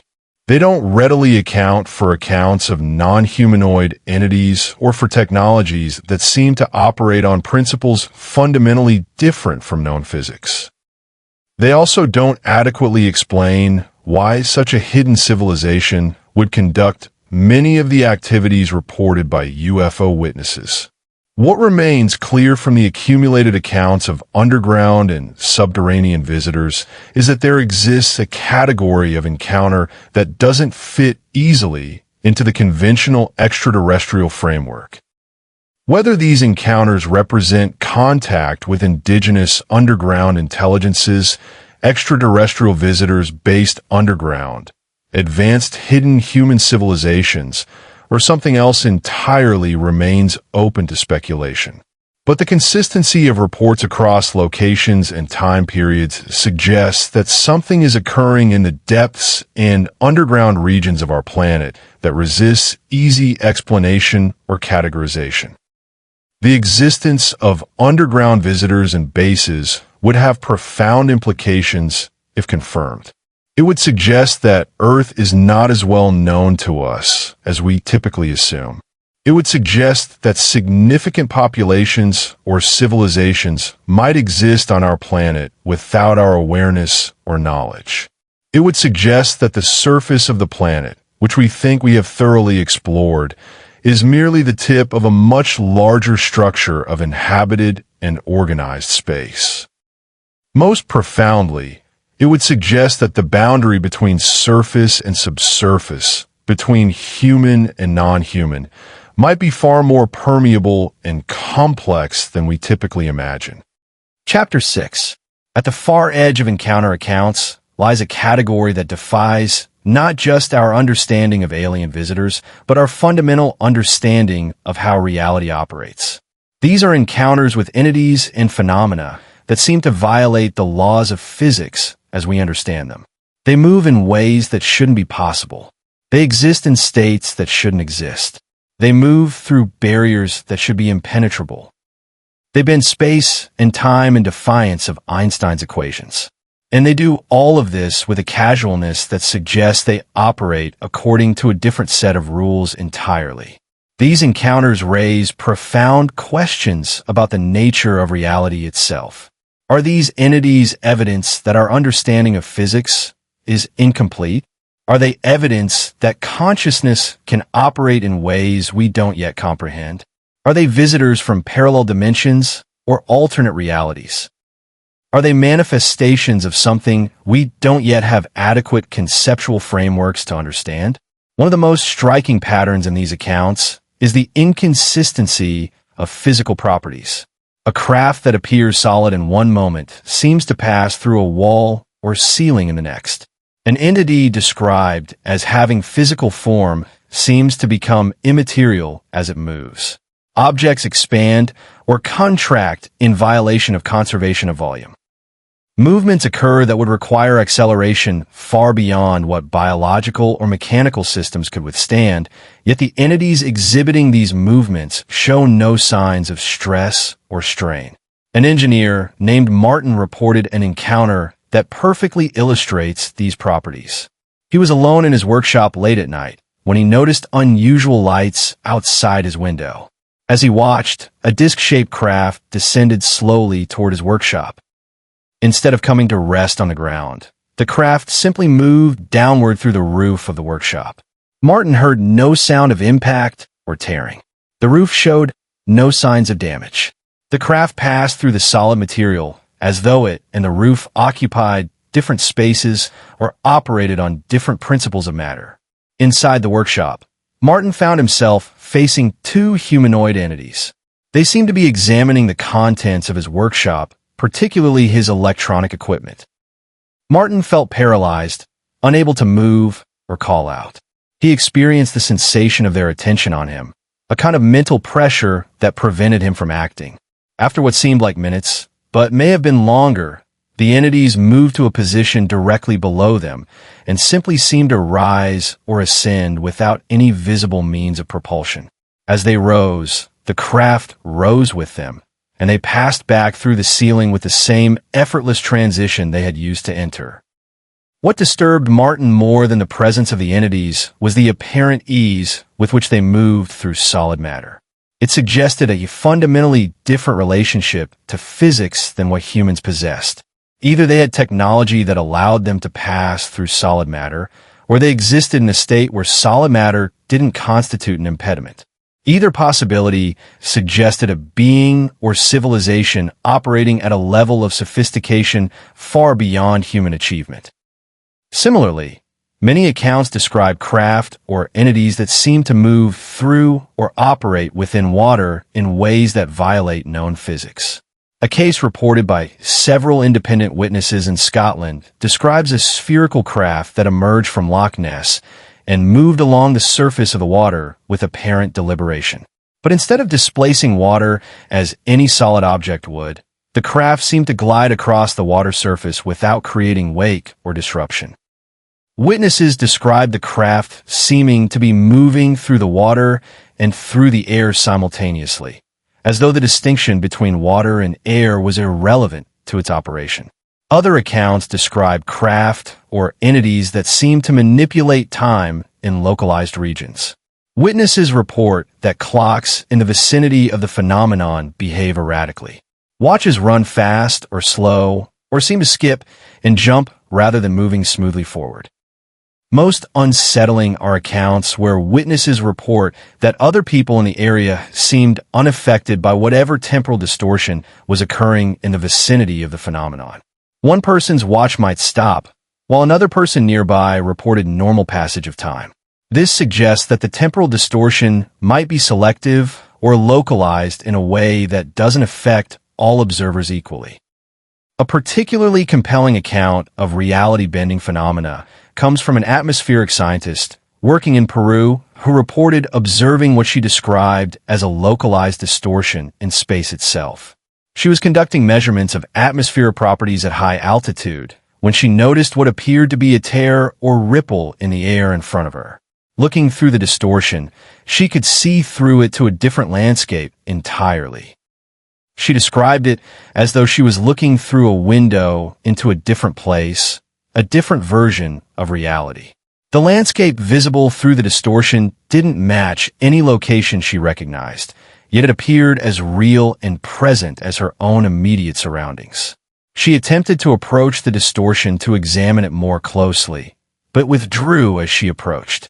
It maintained a distance of approximately 10 meters from her, moving whenever she moved, keeping a constant separation. She watched as the distortion slowly faded, becoming more transparent until it was no longer visible. She was left standing alone with the memory of seeing a place that shouldn't exist, visible through a tear in the fabric of her own reality. These accounts of reality-bending phenomena have led researchers to propose exotic theories about the nature of alien visitation. Some suggest that these entities might not be traveling through normal space at all, but rather through some kind of interdimensional medium or higher dimensional pathway. In this view, a being moving through a higher dimension would appear to us to move through solid matter or to violate conservation principles, because we wouldn't be able to perceive the actual path it was taking. To use an analogy, imagine a flat, two-dimensional being living on a piece of paper. If a three-dimensional object moved through the paper, the two-dimensional being would see the cross-section of that object appear in their space, seemingly violating conservation principles. The object would appear to come from nowhere, exist for a moment, and then disappear into nowhere. The two-dimensional being wouldn't be able to perceive the third dimension through which the object actually traveled. In the same way, if our visitors are moving through higher dimensions or alternate spaces, they would appear to us to violate the laws of physics as we understand them. This theory has mathematical support from modern physics. String theory and other contemporary frameworks suggest that reality might have more than the four dimensions we normally perceive. If beings from higher dimensional spaces were visiting lower dimensional spaces, they would indeed exhibit properties that would seem impossible to the lower dimensional inhabitants. Other accounts describe what might be characterized as time-reversed or causally inverted phenomena. Witnesses report seeing events occur in reverse order or seeing the same event repeated multiple times with variations.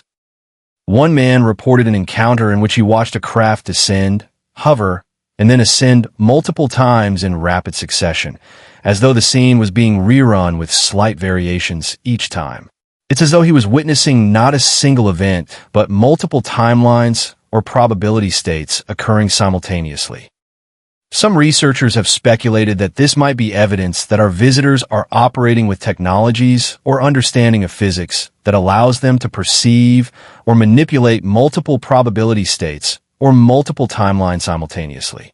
They might not be bound to a single linear progression through time the way humans are. They might perceive past, present, and future as a unified whole, the way we perceive the three spatial dimensions as a unified whole. In that case, their apparent violations of causality might not be violations at all, but simply natural consequences of their ability to perceive and interact with multiple time states. The accounts of interdimensional or reality-bending visitors raise fundamental questions about the nature of consciousness and observation. If reality can be bent or manipulated by intelligent beings, what does that suggest about the relationship between consciousness and physical reality? Is reality objective and independent of observation, as conventional science suggests? Or is reality, at some fundamental level, dependent on consciousness for its properties and structure? Are these visitors demonstrating technologies that manipulate matter and energy according to known physics? Or are they demonstrating technologies that operate at the level of consciousness itself, influencing reality through some means we haven't yet conceived of? Some accounts describe encounters with entities that seem to exist partially or intermittently in our reality. Witnesses report entities that fade in and out of visibility, that seem to be present and then seem to cease being present before reappearing. Some report entities that seem to be able to move through solid objects or that seem transparent. Some report entities whose spatial properties are unclear, where it's difficult to determine whether they're occupying a particular location or existing in some other state. These accounts challenge our basic categories of existence. We typically think of things as being either present or absent, solid or not solid, real or not real. But the descriptions offered by these witnesses suggest categories that don't fit neatly into our binary oppositions. The entities seem to exist in states that are neither fully present nor fully absent, neither fully solid nor fully immaterial. They seem to operate according to logical principles that are foreign to us, that don't fit into our categories of either slash or. One researcher has proposed the term hyperspatial visitor to describe these phenomena. The theory is that such visitors don't need to travel through normal space at all to reach Earth. They might exist in a higher dimensional space that intersects with our three-dimensional space in particular locations. To them, Earth might not be a planet that they travel to, but rather a place that is always present in their space, accessible through some form of dimensional intersection or gateway. Their apparent ability to move through solid matter would be simply a consequence of them moving through their own higher dimensional space, which passes through what we perceive as solid matter, but doesn't interact with it in the conventional sense. This theory would explain why UFOs seem to appear suddenly and disappear suddenly without crossing the intervening space in between. They're not traveling through the space in between in any conventional sense. They're simply manifesting at different points in normal space, much the way a higher dimensional object moving through a lower dimensional space would appear and disappear to a lower dimensional observer. The implications of such a theory are profound. If our visitors are accessing Earth from higher dimensional spaces or alternate dimensions, then they might have access to locations on Earth that we consider impossible to reach. They might have access to the past or future. They might be able to affect events without our being able to perceive how they are doing so. The very concept of defense or secrecy becomes almost meaningless in this context. If visitors can appear anywhere at any time, moving through matter without resistance and operating according to physics we don't understand, then our normal concepts of security and control become illusions. Some encounters with reality-bending visitors include reports of localized environmental effects that suggest profound manipulation of physical laws. Witnesses report areas where electromagnetic systems fail completely despite being in good working order elsewhere. Witnesses report areas where gravity seems to behave differently, where objects move slowly or quickly without apparent cause. Witnesses report areas where time seems to behave anomalously, where hours pass in what seems like minutes, or where minutes seem to stretch into hours. One account comes from hikers in the Carpathian Mountains who reported entering an area where the normal passage of time seemed to have been disrupted. They described stepping into a clearing and suddenly experiencing darkness as if night had fallen instantly. But when they checked their watches and compared notes, they had been in the clearing for over 4 hours. Yet their conscious experience suggested only a few minutes had passed. When they exited the clearing, the normal passage of time resumed. These accounts of environment effects raised the possibility that the interdimensional visitors might be creating localized zones of altered physics around themselves. These zones might be necessary for their craft to function properly, or they might be side effects of their propulsion systems or other technologies operating in the presence of normal three-dimensional space. Whatever their origin, the effects suggest a power over physical law that transcends anything humans have achieved.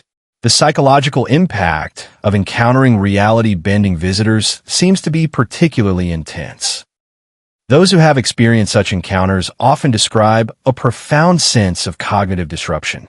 Their minds struggle to integrate the experience into their normal conceptual frameworks.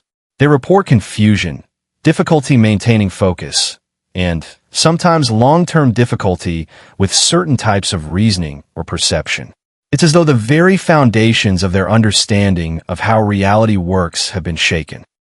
Some researchers have speculated that this cognitive disruption might be intentional, a side effect of the dimensional interactions involved in these encounters. If the visitor is moving through higher dimensional spaces or alternate dimensions, perhaps the exposure of human consciousness to such incompatible physics creates a kind of damage or disruption to the normal functioning of human cognition. It's like exposing biological systems to radiation. Except instead of radiation, it's the consciousness disrupting effects of incompatible physical realities. Others have speculated that the cognitive disruption might be the actual purpose of certain encounters with reality-bending visitors. Perhaps they're deliberately exposing human consciousness to incompatible or higher dimensional physics in order to expand human cognitive capacities. If human brains are structured to process and understand physics according to three-dimensional Euclidean space, then exposure to higher dimensional or non-Euclidean physics might cause disruption initially, but might also provide the stimulus for human brains to develop new capacities to process and understand more complex dimensional structures. Chapter 7. Among the most profoundly unsettling accounts in the study of alien encounters are those that describe hybrid entities, beings that appear to combine characteristics of both human and non-human biology. These hybrids are not merely alien visitors or human abductees, but something in between, beings that seem to exist in a liminal space between species. The implications of their existence are staggering. They suggest that genetic material from humans and non-humans is being combined deliberately. They suggest the creation of a new form of life, one that has never existed in nature before. The hybrid phenomenon appears to be directly linked to the abduction scenario, particularly to encounters involving the apparent extraction of reproductive material from human subjects. Many abductees report being told, either explicitly or through some form of telepathic communication, that genetic material taken from them has been used to create hybrid beings. Some report being shown these hybrids and being given to understand that they are genetically related to the human subjects, essentially their biological offspring, even though they were born through an entirely alien process, gestated in unknown circumstances, and subjected to non-human development. The emotional impact of learning that one's genetic material has been used to create a new species is profound and often traumatic. Abductees report feelings of violation and helplessness at having their reproductive capacity appropriated without consent. They report grief at the existence of these hybrid offspring. They report a sense of alienation from their own bodies when they realize that genetic material taken from them has been used for purposes entirely beyond their control. For women in particular, the experience of having eggs extracted and used to create hybrid entities can trigger responses similar to those experienced by women dealing with infertility or loss of reproductive capacity. Descriptions of hybrid entities vary considerably, but certain patterns emerge.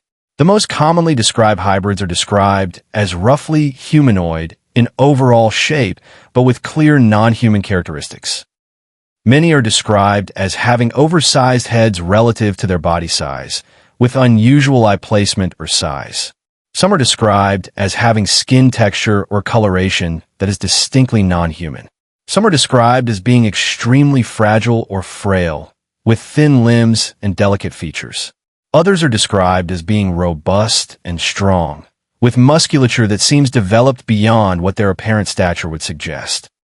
One particularly detailed account comes from a woman who reported being shown hybrid children during one of her abduction experiences. She described them as being in various stages of development, from infants to children several years old.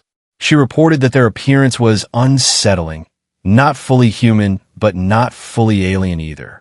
They had large, dark eyes like the gray entities, but facial structure that was recognizably human. Their skin appeared to be gray or pale, and their hair, where present, seemed unusually fine and delicate. The hybrids appeared to be aware of her presence, and some seemed to display a kind of curiosity toward her, as though they somehow recognized her as connected to them. The woman reported that she was told, through direct telepathic communication, that these were children derived from her genetic material combined with genetic material from the alien entities. She was told that the hybrids were being raised by the alien beings and that they represented a new form of life created through the combination of human and extraterrestrial genetics. She was given the impression that the hybrids possessed both human capacities and extraterrestrial capabilities, that they might represent an evolutionary step forward, a synthesis of human and non-human characteristics that combine the strengths of both. Another account comes from a man who reported encountering hybrid entities that appear to be teenagers or young adults. He described them as having human features, but with an unusual quality to their movements and their behavior. They seemed to move with a fluidity that was almost too smooth, too controlled. They communicated with him through direct mental contact rather than through speech. They seemed curious about him, examining him in much the way he might examine an unusual specimen. The man reported the unsettling sensation that he was being studied by his own offspring, by beings that were in some sense his children, but who regarded him as an object of scientific interest rather than as a parent or relative. The implications of a hybrid breeding program are vast and disturbing. If non-human visitors have been extracting genetic material from humans over a period of decades and using that material to create hybrid beings, then they have been engaged in the systematic alteration of human genetic material. They have been creating a new species that is partially human, but also partially something else. What is the purpose of creating such hybrids? Researchers have proposed various theories, each more disturbing than the last. Some propose that the hybrids are being created as a step toward replacement of humanity. The theory goes that the extraterrestrial visitors are gradually introducing hybrid genetics into the human population, with the long-term goal of transforming humanity into something else. This might be done for various reasons.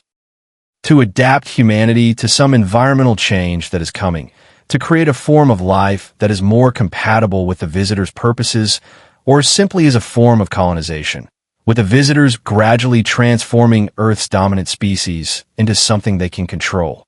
Others propose that the hybrids are being created as intermediaries or ambassadors between species. The theory is that beings that are partially human and partially non-human might be capable of communicating with and relating to both species in ways that purely human or purely non-human beings could not. Such hybrids might serve as bridges, facilitating communication and understanding between human civilization and the civilization of the visitors. Still others propose that the hybrids are being created for the benefit of the non-human visitors. If the visitor species is in decline or suffering from genetic degradation due to long-term reliance on cloning or genetic isolation, then infusing human genetic material might provide renewal and vigor. The theory suggests that hybrids might represent a kind of genetic rescue of the visitor species, a way of revitalizing a civilization that has become genetically stagnant. The question of whether hybrids actually exist as physical entities or whether they represent a kind of metaphorical or psychological phenomenon remains unresolved. Some researchers, particularly those from the conventional scientific establishment, argue that the concept of hybrid entities might be a manifestation of the abductee's unconscious mind, a way of processing the trauma of abduction by creating a narrative that includes offspring or genetic continuation. In this view, the hybrids might not exist physically, but rather exist only in the psychological experience of the abductees. However, some researchers who have taken abduction accounts seriously point out that the consistency of hybrid descriptions across witnesses who have never met and have no prior knowledge of each other's accounts suggests something more than individual psychological elaboration. The details of hybrid appearance, behavior, and development are too consistent to be easily explained as independent hallucination or confabulation. Furthermore, some accounts describe other people observing the hybrids, or describe physical remains or evidence of hybrid entities. While such evidence has never been subjected to scientific analysis or confirmation, the report suggests that some witnesses believe the hybrids exist as actual physical entities rather than merely psychological phenomena. A particularly compelling aspect of many hybrid accounts is the emotional connection reported between abductees and the hybrid entities.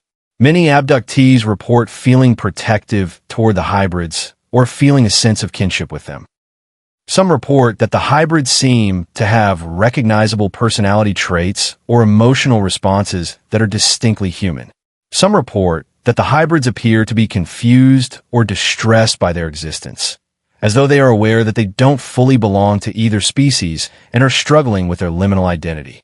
This emotional component adds a tragic dimension to the hybrid narrative. If hybrid entities exist, they are beings created through the combination of human and non-human genetics without their consent and without the consent of either of the species being combined. They are, in a sense, violated at the most fundamental level, their very being the product of appropriation and use of genetic material not given willingly. And if they have consciousness and emotion, they are beings that must deal with being neither fully human nor fully non-human, belonging completely to neither parent species. Some researchers have speculated that the hybrids might eventually be released or introduced into normal human society. They theorize that hybrid individuals might currently be living among humans, undetected by society at large, gradually becoming integrated into human populations. These individuals might exhibit subtle signs of their hybrid nature: unusual intelligence, unusual physical characteristics, unusual emotional detachment, or unusual emotional intensity. They might be aware of their hybrid nature or completely unaware of it. They might represent an advance guard of a larger population of hybrids that will eventually become publicly known. Such a scenario would fundamentally transform human society. It would shatter the concept of human species integrity.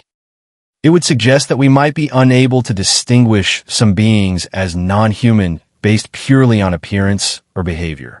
It would raise profound questions about whether hybrid individuals should be considered human and should have human rights, or whether they should be classified as some new category of being. It would challenge our legal, social, and philosophical frameworks in unprecedented ways.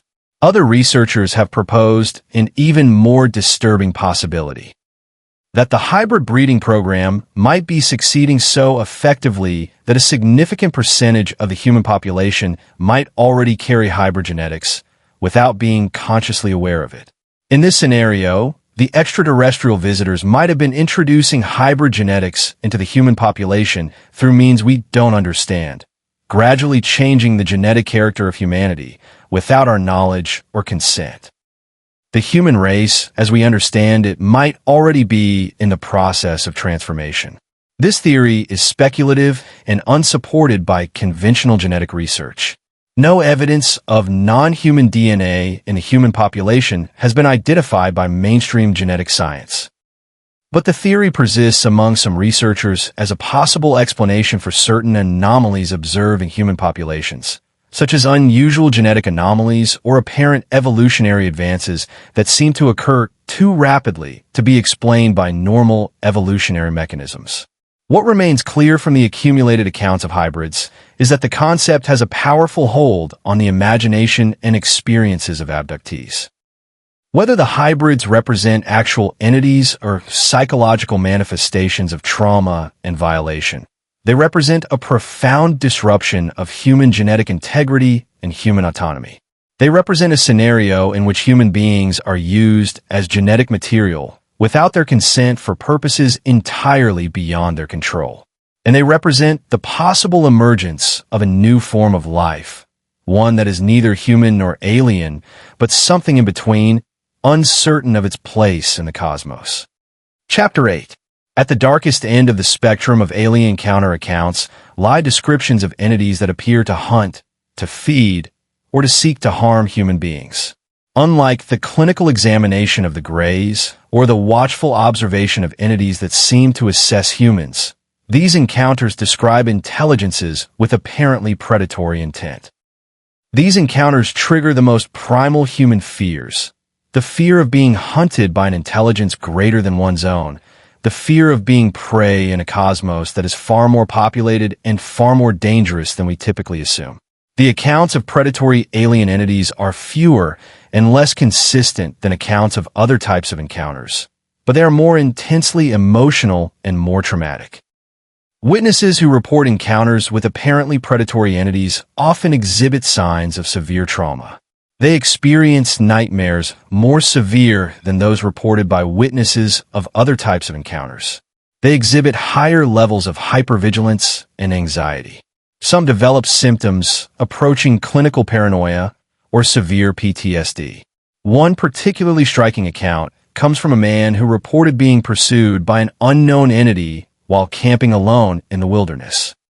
He described seeing what he initially thought was a large animal approaching his campsite.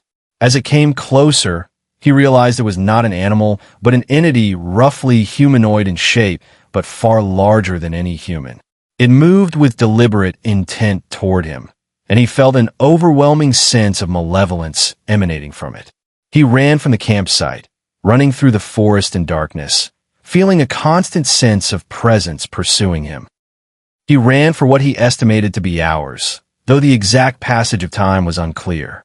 He became exhausted and disoriented. He couldn't determine which direction he was running or where he was in relation to the campsite or to any human settlement. Finally, he collapsed from exhaustion.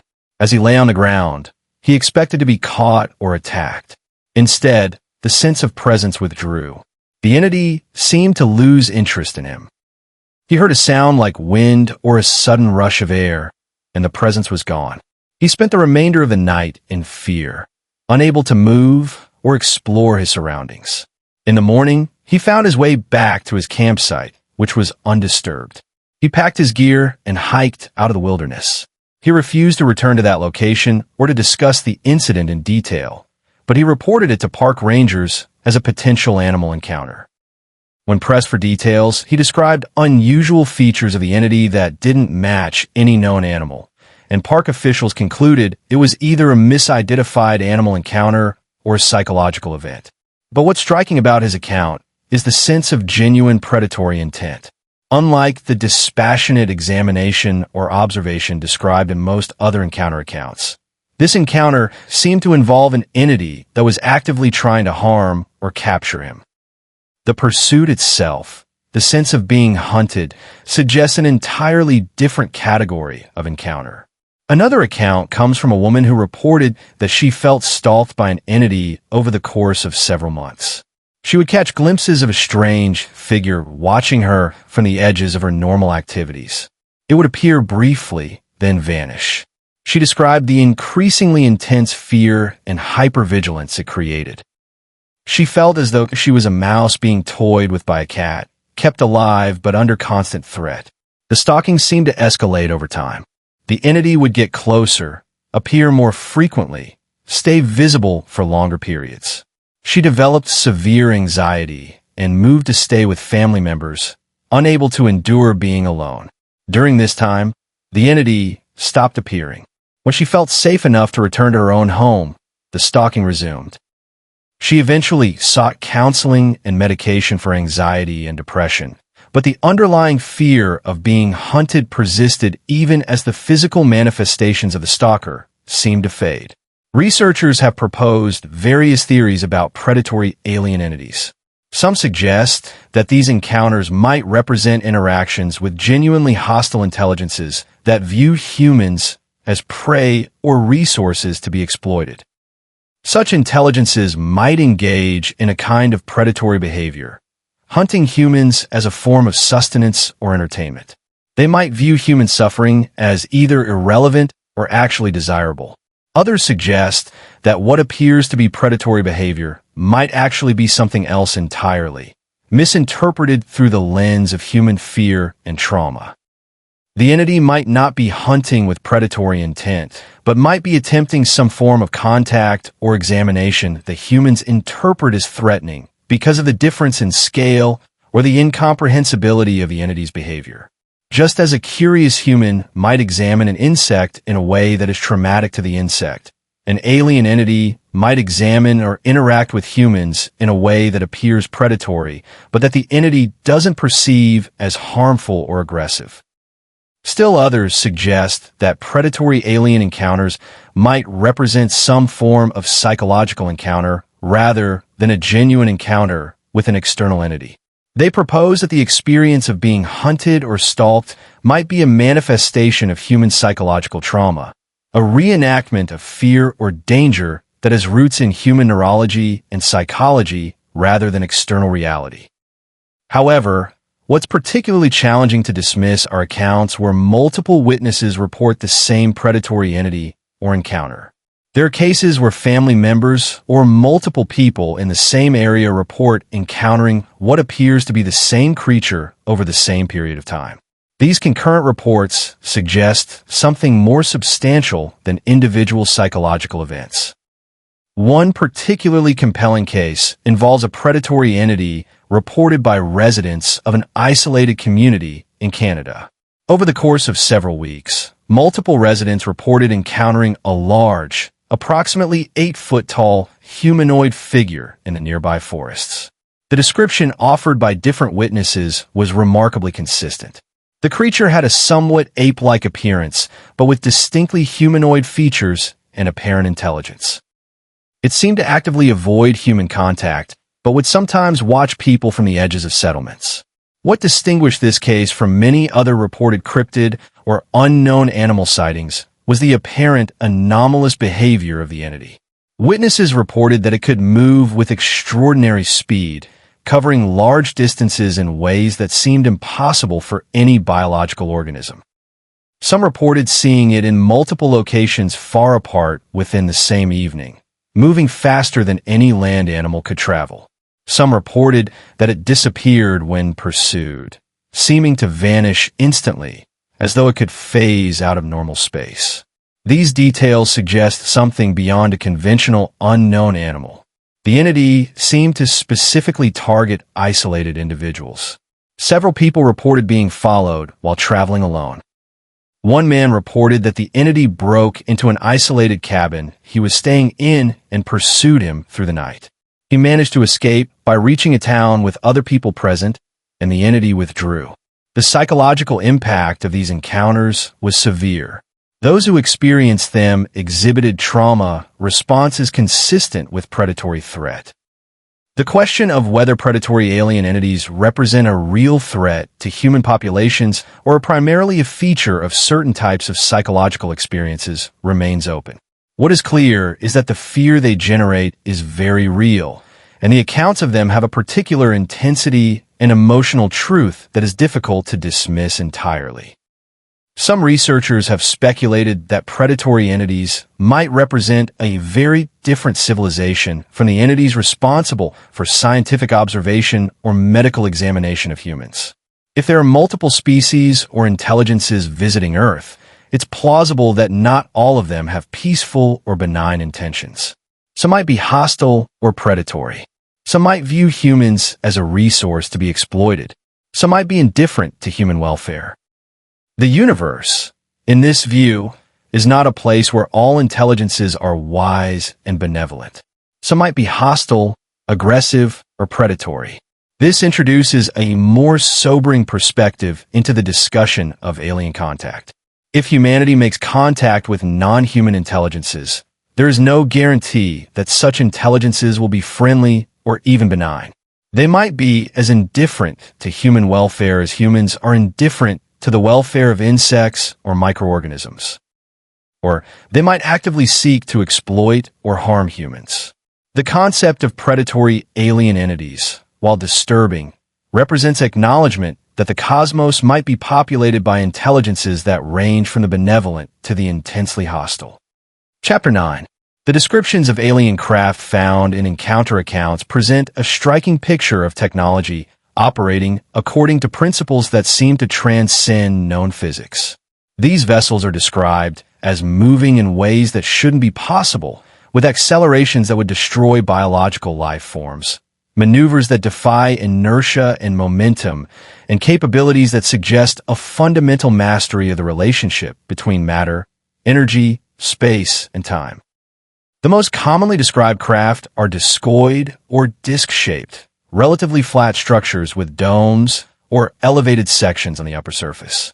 These craft are described as having a metallic appearance, though the surface texture and reflective properties vary across accounts.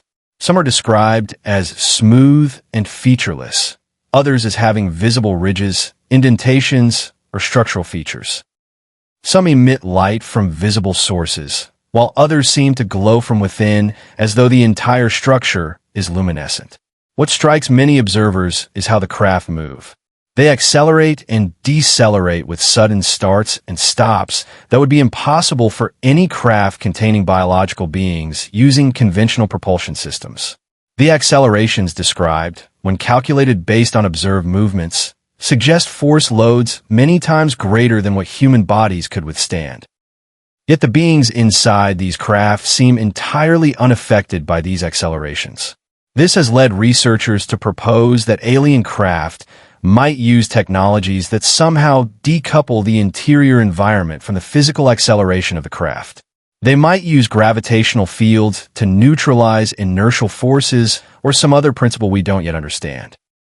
Or perhaps the beings inside the craft exist in a state that is somehow immune to inertial stress, or perhaps they're not biological beings in the way we understand biology. The propulsion systems of these craft seem entirely silent. Again and again, witnesses report complete absence of sound from the moving craft. No engine noise, no sonic boom from rapid acceleration, no wind displacement or pressure waves that would normally accompany rapid motion through air. This suggests a form of propulsion that operates without conventional thrust mechanisms. It might operate on electromagnetic principles. It might operate through manipulation of gravitational fields. It might operate through a complete transcendence of conventional propulsion altogether. One particularly detailed account of a craft comes from a woman who reported being taken inside a disc-shaped UFO and having an opportunity to observe the interior while aboard. She described interior spaces that were surprisingly large for the apparent external dimensions of the craft. She described what appeared to be control rooms with visual displays or interfaces that conveyed information through means she couldn't quite comprehend. She described areas that appeared to be quarters or rest areas. She described what she interpreted as medical facilities with equipment that served purposes she didn't understand. Most striking was her description of the apparent lack of conventional propulsion systems. She looked for engines, for exhaust ports, for anything that resembled conventional spacecraft engineering. Instead, she found what appeared to be control interfaces and nothing visible that would actually propel the craft. The absence of conventional propulsion systems suggested that the craft operated according to principles entirely foreign to human engineering. Another account comes from multiple witnesses who described a craft that seemed to have the ability to change shape or configuration. They reported that the craft appeared to be different shapes at different times, as though it was transforming or altering its structure. Some described it as appearing disc-shaped at some times and cigar-shaped at other times. Others described it as having different appendages or structural features that seemed to appear and disappear. These accounts raised the possibility that alien craft might use technologies that allow them to alter their physical structure, perhaps using some form of adaptive materials or active structural reconfiguration. Or perhaps the witnesses were perceiving the same craft from different angles or in different configurations, leading to the impression of shape-shifting. The internal environments described in accounts of alien craft are uniformly cold, sterile, and often clinically white or metallic in appearance. Witnesses describe bright, even illumination that seems to come from everywhere and nowhere, without visible light sources. They describe environments that seem devoid of biological contamination or any sign of normal wear. They describe smooth surfaces, often seamless, suggesting construction processes and materials we don't possess. One remarkable aspect of many craft accounts is the apparent lack of visible windows or viewports. Yet many witnesses report being able to see outside the craft. Some describe looking through transparent walls or sections of the hull that seem to be both solid and transparent simultaneously. Others describe viewing screens or displays that show the external environment. Still others describe having direct sensory access to the external view somehow, without conventional optical systems. This suggests that the beings operating these craft might have visual or sensory systems that don't rely on the same optical principles that humans depend on. They might perceive their environment through infrared, ultraviolet, or other spectra that humans can't perceive. They might have sensory systems that provide direct awareness of the external environment without the need for traditional eyes or windows. The apparent materials of alien craft are described in various ways. Some accounts describe surfaces that seem metallic, but unlike any metal on Earth. Some describe a kind of composite material that seems to be partially crystalline. Some describe surfaces that seem to have qualities of both solid and fluid, as though the material exists in a state that doesn't exactly match our categories of solid, liquid, or gas. A particularly intriguing account comes from a man who reported being able to touch the exterior of a craft. He described the surface as smooth and cold to the touch, but with an unusual quality. It seemed to resist pressure, yet when he applied sufficient force, it gave slightly, as though it was semi-solid or semi-flexible. He described it as feeling like touching the surface of liquid in a state of unusual tension, as though it wanted to flow, but was somehow constrained. The size of alien craft varies considerably in accounts. Most commonly, witnesses describe craft ranging from approximately 30 to 100 meters in length. But some describe massive structures that are much larger, encompassing areas the size of small towns, or being large enough to be visible as planetary-sized structures. Others describe tiny craft, only a few meters across, or even smaller, in some cases described as being barely larger than a human. The question of whether these craft represent different civilizations or different types of vehicles operated by the same civilization remains open. The diversity of descriptions could suggest multiple different types of craft from different civilizations. Or it could suggest a range of vehicle types operated by a single advanced civilization capable of building craft suited to different purposes.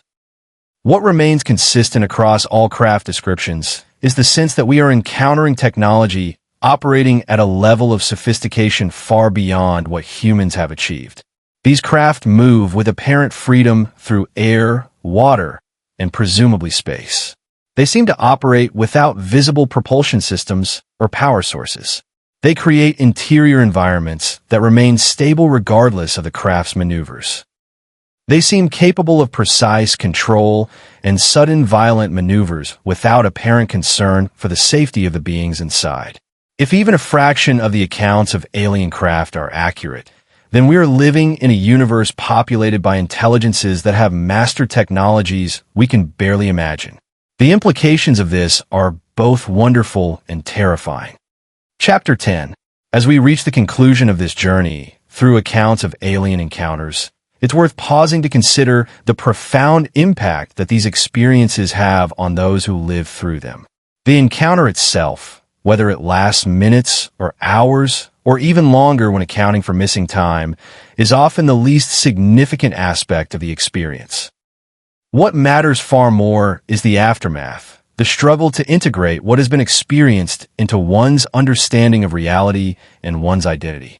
Many people who have had profound alien encounters describe the experience as permanently dividing their lives into two periods, before and after. The immediate aftermath of an encounter often involves what might be characterized as a psychological shock. The mind struggles to process something that doesn't fit into its existing frameworks for understanding reality. Many people go through a period of denial, as if refusing to acknowledge the experience might make it retroactively not real. Others go through a period of hyperactivity, compulsively researching and documenting their experience in an attempt to understand it or find evidence that others have had similar experiences. Physical symptoms often accompany the psychological aftermath. Witnesses often report physical marks or anomalies that appear following encounters. These can range from small marks resembling needle punctures to larger burns or scars. Some marks appear spontaneously and fade over time. Others persist.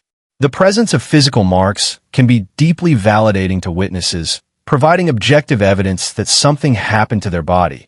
But the marks also raise troubling questions about what procedures were performed and why. Many witnesses report developing unusual sensitivities or capabilities following their encounters. Some report enhanced sensory perceptions. Some report unusual dreams that seem to carry information or messages. Some report occasional spontaneous awareness of presences or phenomena that they didn't perceive before their encounter. Some report attraction to certain locations or times, as though some aspect of them is drawn toward the source of their original encounter. These post-encounter changes in perception and capability often continue throughout the person's life. Some witnesses eventually integrate these changes and learn to function with their altered perception. Others struggle with the changes, finding them intrusive or distressing. Some wonder if the changes are genuine or if they represent a kind of psychological suggestion, a way in which their mind is perpetuating the encounter through belief and expectation. The question of community and support is central to the aftermath of alien encounters. Many witnesses find that disclosing their experience to friends or family results in skepticism, ridicule, or concern about their mental health. The experience becomes something they must hide or conceal from their normal social circles. Some witnesses find support groups or communities of other people who have had similar experiences. These communities can be deeply validating, providing a sense of shared understanding and acceptance. But they can also reinforce belief systems or interpretations that may or may not be accurate. Some witnesses report that their encounters have led to significant changes in their life direction or priorities. Careers are abandoned in favor of research into anomalous phenomena. Relationships end because the witness's transformed worldview is incompatible with the beliefs of their partner. Some witnesses become obsessed with the encounter, devoting much of their energy and resources to investigating and understanding what happened to them. This can be healthy and can contribute to the advancement of understanding about alien phenomena. But it can also be destructive if it leads to the neglect of other important aspects of life. The spiritual or philosophical impact of alien encounters is often profound. Many witnesses report that their encounter has forced them to reconsider fundamental questions about the nature of reality, the place of humanity in the cosmos, and the meaning of existence. Some move toward more spiritual or mystical interpretations of their experience. Some move toward more skeptical and materialist interpretations, trying to find conventional explanations for what happened. Most find themselves somewhere in between, struggling to balance what they know they experienced with the limitations of conventional understanding. For some, the encounter becomes a kind of calling. They feel compelled to share their experience, to educate others, to work toward disclosure of the alien presence to the broader world.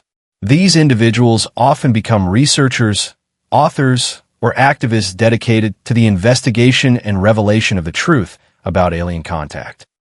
Their work can be valuable and important, contributing to the advancement of understanding about these phenomena.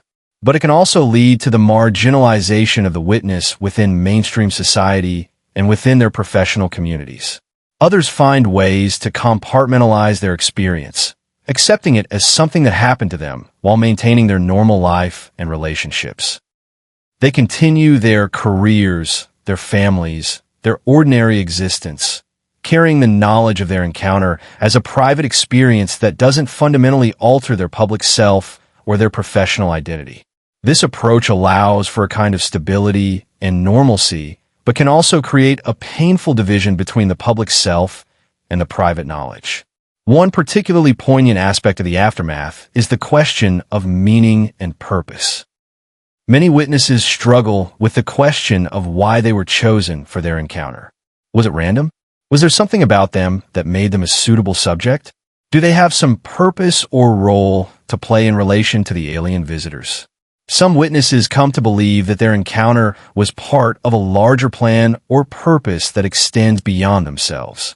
This belief can be empowering or it can be burdensome, depending on how the individual integrates it. The passage of time following an encounter often brings subtle shifts in how the witness experiences and interprets their encounter.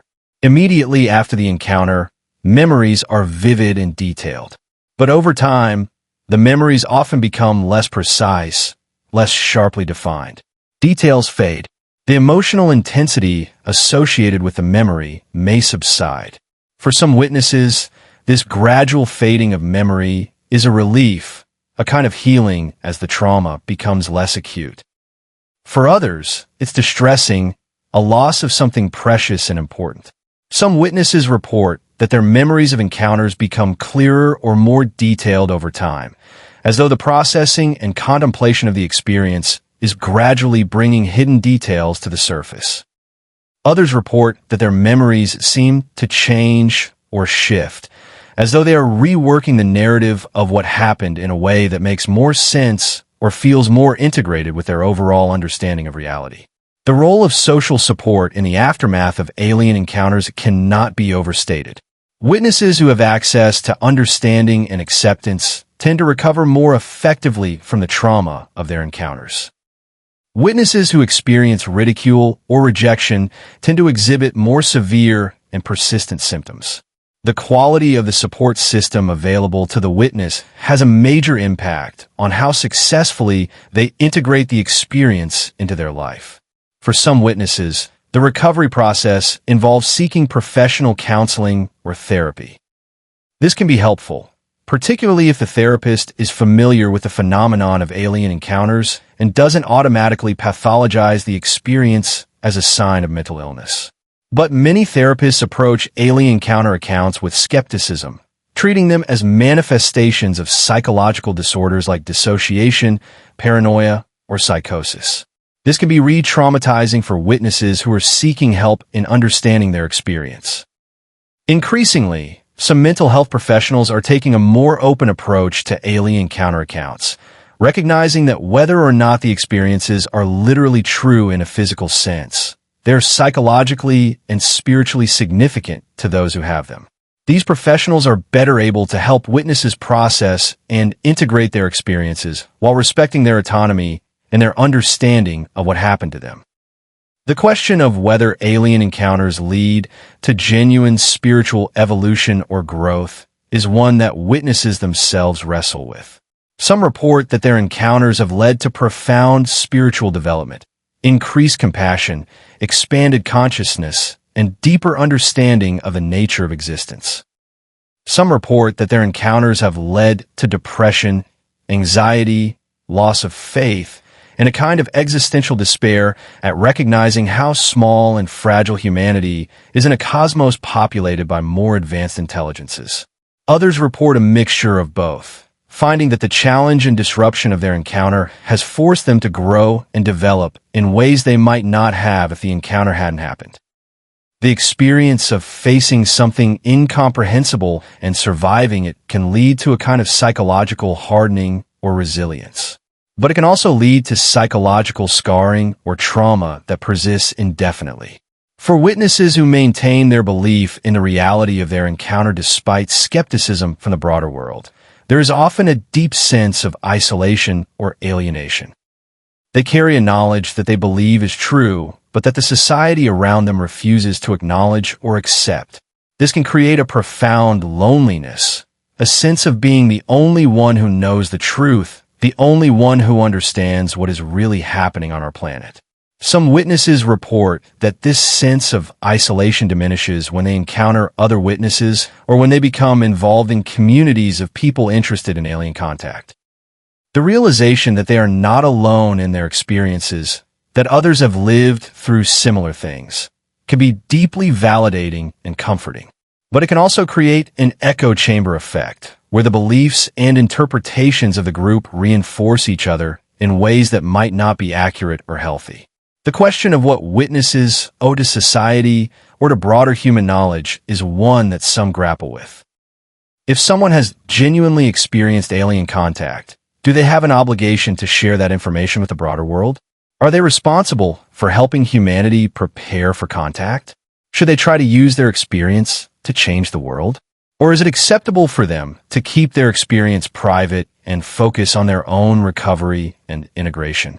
Different witnesses answer this question differently. Some feel a strong sense of obligation to share their knowledge and work toward disclosure. Others feel that the cost of public sharing is too high and prefer to maintain their private experience. Still, others feel caught between these impulses, wanting to share but fearing the consequences of doing so. The long-term impact of alien encounters on the lives and identities of those who experience them varies considerably. Some witnesses find that their encounter becomes less significant as time passes and as other life experiences accumulate. The encounter becomes one event in the larger arc of their life, important but not all-consuming. Others find that the encounter remains central to their identity and their understanding of life decades after it occurred. Some report that the impact of the encounter deepens with time, becoming more meaningful and more integrated into their spiritual and philosophical understanding of existence. What remains constant across all witness accounts is the recognition that an encounter with truly alien intelligence changes a person. It changes how they perceive themselves and the cosmos. It changes their understanding of what is possible. It changes their relationship to knowledge and certainty. And for many, it plants a seed of wonder and questions that continues to grow throughout their lifetime, a permanent alteration of consciousness that persists regardless of whether the encounter was physically real, psychologically constructed, or something entirely different that we don't yet have adequate frameworks to understand.